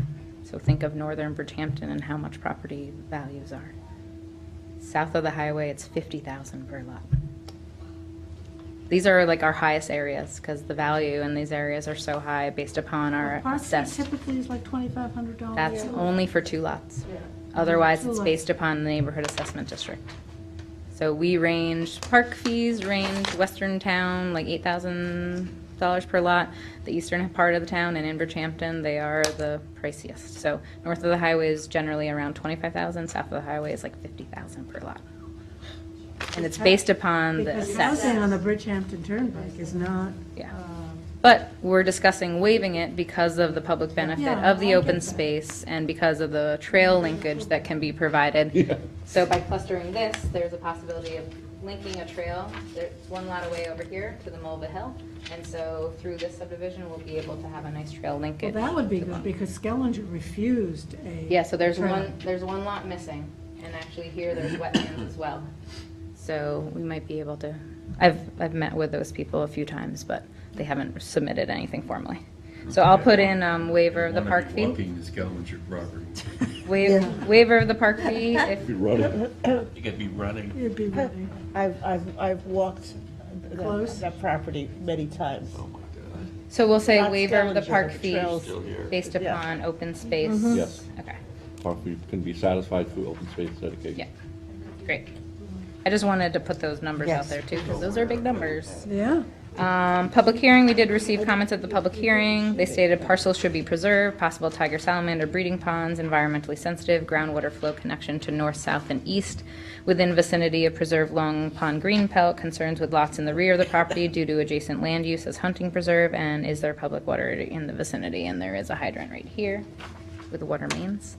So fire prevention had standard comments with driveway safety standards and street numbers. Bridgehampton Fire District did request an electric fire well, although on their plan, they requested the electric fire well here to serve these lots. So by eliminating that, we're actually eliminating the cost and bonding of a fire well. So there's a fire. And there's a fire hydrant right here, and there's a main here, which this will be approximately 800 feet to these lots. So you won't have to do a fire well as well by removing those. Town engineer had a lot of comments. They all relate to Compliance, the other. yeah, compliance with that, we'll just look at that at the preliminary application stage, and there's fees associated with that. Conservation Board had comments on October 24th, 2018, but basically saying there's an open space parcel, the freshwater wetlands need to be reflagged, we'll have to do a 29239B. The wetland flagging wasn't done in since 2015, but we now have gotten that updated, which I asked the applicant to do, which was great, so that we know where the wetlands are. DEC, the tiger salamander was also noted as an issue in contacting the DEC, which we've already gone over. Rare and endangered species are also in this area. And the endangered species also does allow us to impose greater setbacks from the wetlands for sanitary systems. So we can, if possible, we want to push those sanitary systems instead of 150 to 175. So that's basically in the code under 325-9C. Also, they may require an incidental take permit from the New York State DEC. And then there are some missing flags. A lot of the lots are within the 100-foot wetland boundary. There's a lot of preserved area within the vicinity of the property. Associated swamps are highly vulnerable, especially to septic systems, which is another reason for pushing those septic systems at least 175 feet away. There also are some activity within the wetland which will need to be removed, and there are significant slopes and contours, but if we're looking at preserving all the rear lots, that actually is where the contours are, and it is in the Aquifer Protection Overlay District, so there will be clearing restrictions, so we can look at that as well at the preliminary application stage, because there's some historic clearing, and then there's new lots, and based upon that size would change the percentage of clearing. The Trails Advisory Board had comments, and they reviewed this at their November meeting. They did say the board commends the planning board for protecting the extensive wetlands on site. The property can also provide an important trail link from Mulva Hill Preserve, including Fair Hills Lane trailhead to the Town Nature Center east of Sag Harbor Bridgehampton Turnpike. And skirting the north of the wetland area provides a much better trail than the available linkage to the south and the east, and we request open space to be rearranged to allow for this trail link as shown. Note the finalized link to Mulvey Hill will be necessary to cross the land now are formerly known by Scuttle Bridge, which is this flat right here, so we still need to connection. And we believe this land is for sale and likely will be coming before the planning board for the subdivision. DEC had comments. Their comments are January 31st, 2019. This is in response to our referral to them from October 17th, 2018. And the property basically is described. It says the actual subdivision of the parcel is not a regulated activity under Article 24. However, should the subdivision require construction of a shared driveway or access road, it may require a permit from DEC. And the current freshwater wetland regulations subsequent development of each parcel may also require a permit from the DEC in accordance with Article 24. In addition, rare or state-listed animals, northern long-eared bats, tiger salamanders, and creeping St. John's wort occur within the vicinity of the project site. The presence of species may result in the project requiring additional review permits. An incidental take permit may be required under Article 110535 Endangered Species Act and implementing regulations of New York Part 182. The department determines the project may be harmful to the species or habitat. Enclosed is the DC guidelines for the tiger salamander. So you might remember we did this on another one where the road had to be 535 feet away. Yeah. So we're dealing with essentially that setback if there are any endangered species such as the tiger salamanders on the property. It does state that our records indicate no request for jurisdictional determination or permit application for proposed activity has been received to this office. To avoid delays, please make certain that all specified information is included and complete. So they're basically asking for a jurisdictional application so that they can basically go there and verify which permits will be needed. So planning issues, we've gone over them. Freshwater wetlands, presence of rare endangered animals, open space configuration, relocate lots to the Sag Harbor Turnpike, and affordable housing. So with that, the recommendations are moving forward with the preliminary application with the 8-lot planned residential with at least 50% open space to be modified by shifting all the lots towards the developed areas and upland areas closer to Bridgehampton Turnpike, with recommendation for a work session with the planning board to further discuss the possibility of density incentive pursuant to 339 and affordable housing components. The applicant shall show and note all wetland setbacks 100, 125, 150, 175, and 200 jurisdictional line. The applicant shall comply with the New York State DEC in regards to the incidental taking permit or New York State DEC permits, compliance with town engineer, compliance with submission of a common driveway plan, and incorporating the comments from the New York State DEC guidelines. So that's basically so the tiger salamanders don't go into the common driveway or the drainage. Comply with the recommendations of Bridgehampton Fire District, but I did state here, although the applicant may discuss the revised map with the fire district prior to the applicant shifting the lots and may no longer require a fire well, because essentially they're within an area that can be met by the existing hydrant. The applicant shall show and note the adjacent easements. So we have a buffer right here, surface quality buffer that the planning board imposed, and also just note that this is a conservation easement.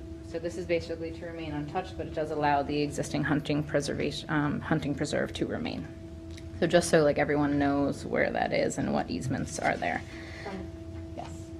To clarify, so you want me to get a copy of the easements? And also just note them, because this is restricted by a conservation easement, and this is restricted by a surface water quality buffer that's 50 feet. And then copies, I actually have the conservation easement, but this one would be nice to have. I don't have that one.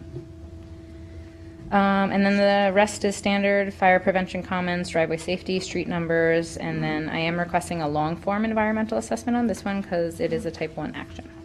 and Health Department approval, and then final application. I'm going to put, actually, this is going to be changed to preliminary because I think it will be to the benefit of everyone, so we can get all these issues outlined. Fabulous report, Jackie. Okay, Great. great Great report. report. Karen, anything else Good to job. add? Do you want to?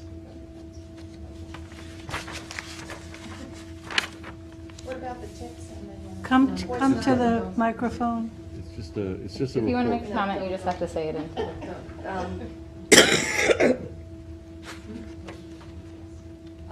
Yeah. We're okay. Kieran Pate Mercury for the applicant. We'll go with this report and request if I can get a copy of that so that I can get it to the surveyor. And, I guess the next step will be to get this survey changed. I don't know if we should have a work session or. Let's do a work session. That'd be Okay, nice. because we want Yeah. to check in with the affordable. Yeah, that's a great diet idea. where- And then we can go to the health department, right? That would be the Yeah. next Yeah. You have step. to And- submit and an fill eight- the and fill out the long EAF. And you need an 8-lot, Oh, and we need the Yield. yield. Okay, so that's, Confirm that 8-lot yield. yes, because it is Yeah, it's just a little. It is a very interesting project, so, It is. yeah, I can see. All right, Congratulations. Beautiful, beautiful. all right, that's all. Okay, so then our action is to adopt the pre-submission, pre-application report as amended. Yep. Do we have a motion? Motion by Gloria. second. Second by Jackie. All in favor, aye. Opposed, abstentions. 6 yes, 1 absent. Thank you, Karen. Thank you, Jane. Thank you, Jane. Yeah. Thank you. Thank you.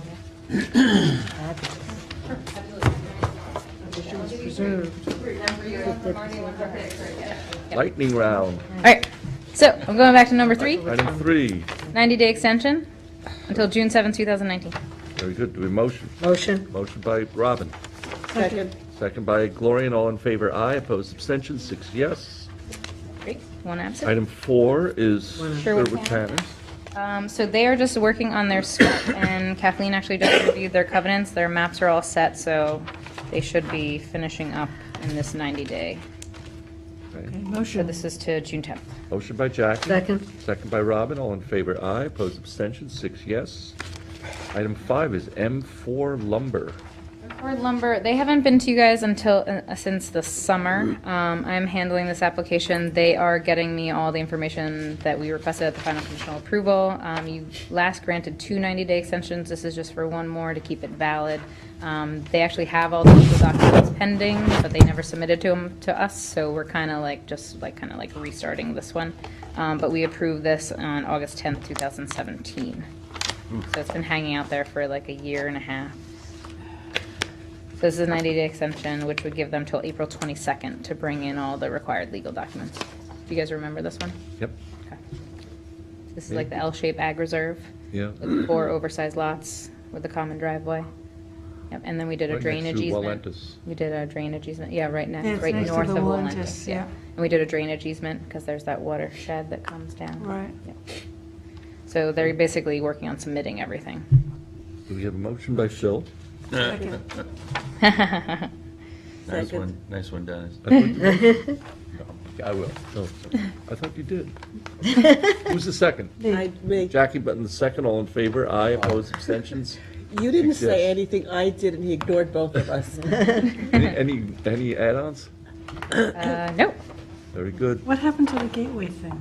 That was off. Oh, no, we coordinated. We're coordinating. Oh, we just coordinated. Yeah, we just. Okay. Motion to adjourn by Phil. Yes. Second. Second by Gloria, and I'll see you guys at 6.